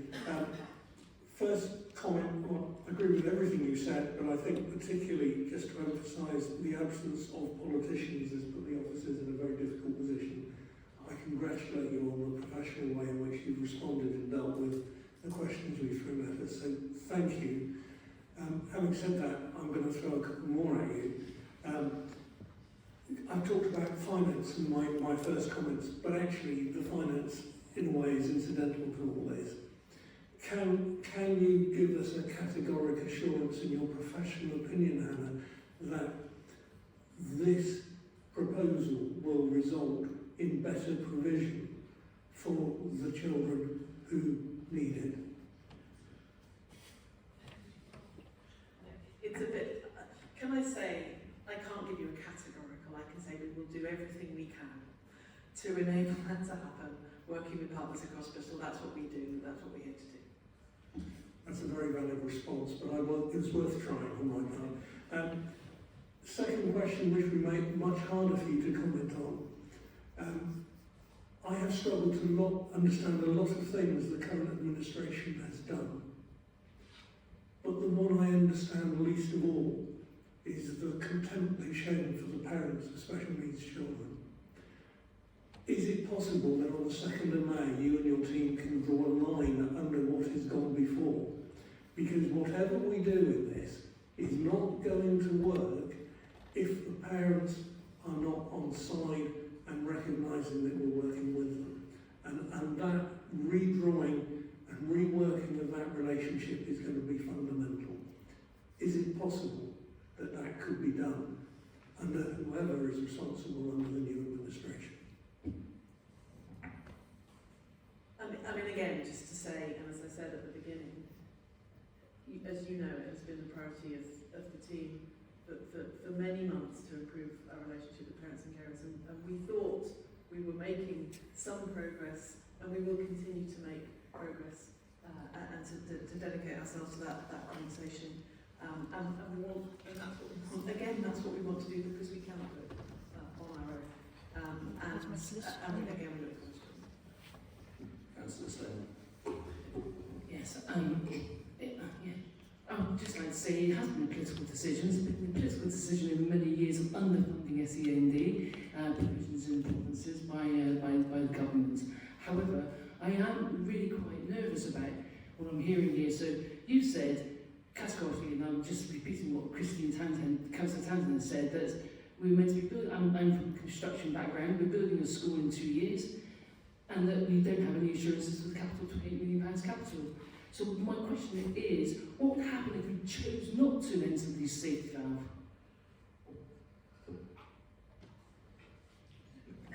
I mean, in a sense, so we have entered the safety valve. I think it's the first answer to the question. As Stephen said, you know, it will be a decision for a new administration what we do next, and also the streams. You know, take the question about the amount of money that are arriving. And all of that, so we need to explore that. I think I just wanted to go back to the sort of what were the options, what are the options in front of a council with £56 million worth of deficit funding in the high needs block with 1,100 an increase of 2,189 EHCP plans. How do we make sure that we both improve outcomes for those children and we manage the budget which allows us to be sustainably functioning as a council going forward? That was a decision that was taken by the politician. And to put it another way, I think what we want to get to is a place where the programme that we are looking to deliver is a programme that you and parents and carers would wish us to deliver anyway. We think that the makings of that programme is in what you've seen. You have not seen as much detail as you'd like. Absolutely, we will give you that. But the answer to the question probably is we'd like to look at a similar programme, but we wouldn't have the benefit of £53 million government money to bail out the revenue side and about 28 million, whatever it is, on the capital, so we have to then find that money from other budgets. So I guess, I mean, I'm looking at this and saying glass half full, but with eyes wide open, and say, we'll take the money, thank you very much. Now let's get on and deliver the transformation that we all want to deliver to make life better for the young people we're here to serve. That's basically what I would say. Let's get over this. Let's get into a program that we all believe in, and there'll be risk in it. But you know, if we set the bar too low, then we won't have that stretch ambition. So all of the things you said are absolutely right, but this, I think, needs to become our shared program, Bristol's shared program, to deliver what we're all here to do. Christine, you have the last comment. And it follows on nicely from what you're saying, Stephen. This is about, there are some schools in this city that don't play with inclusion. Simple as that. They never, most of them never have. For various reasons, they're selective in whatever way they want to, you know, variously selective. So, does the safety, I think I know the answer, does the safety valve give the local authority any more mechanisms to basically bring those schools into line? I think the answer to that is no. So then the question becomes, how is it that you're going to make sure that every school in the city plays its part? Because it isn't at the moment, and some of the, about a third of the secondary schools never have. So we're talking about culture, we're talking about approach to education, we're talking about who the people that run those schools think that they should be educating, and which schools down the road should be educating which types of kids.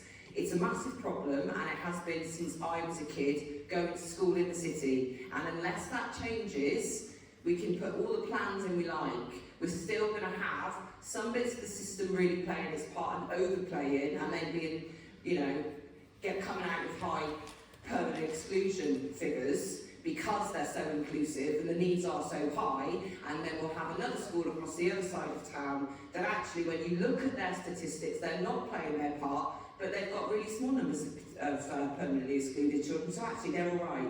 So it's about how do we make sure that the entirety of the system plays its part in this? What are the levers that we're going to use to do that?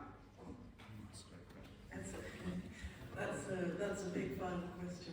I mean, and I'd really love to talk more about the challenge. So, and part of the reason why, you know, if I'm honest, I took this job was because of the need to work with schools and the local authority to build a system which serves all children, and that is what we're trying to do. It doesn't give us any more mechanisms, as you know. We've had this year, we've had 77 permanent exclusions so far. We had 83 this last year, permanent exclusions across Bristol. So we have way too high levels of exclusion, as you know. And I met with the secondary heads last week to have that discussion, and we'll continue to have that discussion. But I totally agree. It's a Which heads weren't there? There were lots that were. No, but it's always the ones that aren't. Those are the ones. It's the ones that don't turn up. And they're the ones that aren't playing their part largely, unless there's a reason why they want to turn up, because in their particular cohort, they've got a high number of that particular type of child that you're talking about on that day. So they're interested in that, but they're not interested in the rest of it. So I was just going to add, totally sort of get where you're coming from. I've been in the role for 3 weeks, so I'm still sort of coming to grips with the sort of hugeness of the role. But I think the thing that we really need to be thinking about is how can we use carrot as well as stick to get those schools in? Because, well, follow the law. The thing is that actually, no, but what I mean is if we haven't got mechanisms that we can use, but if what we are giving schools in terms of support to help their inclusion becomes such a non-negotiable that they want to be part of that, and what we can offer to help support therefore the children and families who are at the heart of what we're doing, that is, I'm hoping, a way that we will get in. But it is about making those contacts. I'm trying to be really visible. I'm trying to get round in the schools, particularly those ones that maybe are not so quick to engage. I'm trying to make sure that I get out there and have those conversations in order to build those relationships, because I think that's the only way that we're going to be able to get everybody on board to become more inclusive in what they're doing. But it is, you know, like you say, it's a really big challenge, but I'm happy to have follow-up conversations if, you know, if you have ideas about that as well. The carrots was the only thing this local authority's been using for over 10 years. I just want to put that in there. Okay, and on that note, with carrots, It's not funny. I'm going to call the meeting to a close. What we are going to do is we are going to put together very quickly a referral to go to Cabinet based on what has been said here tonight and the questions raised and comments made by members. Jeff, did you want to make a very quick comment? It was only that I just wonder whether we need some discussion briefly on exactly how that wording is going to be. I don't want to prolong this, but we've had a really useful meeting, but we've had all sorts of different views expressed, and Lucy is a magician at putting together reports, but I'm just wondering whether this isn't a challenge too far without us giving a little bit more steer. I think my response to that is you're right, there's been some very varied and some quite in-depth statements and questions.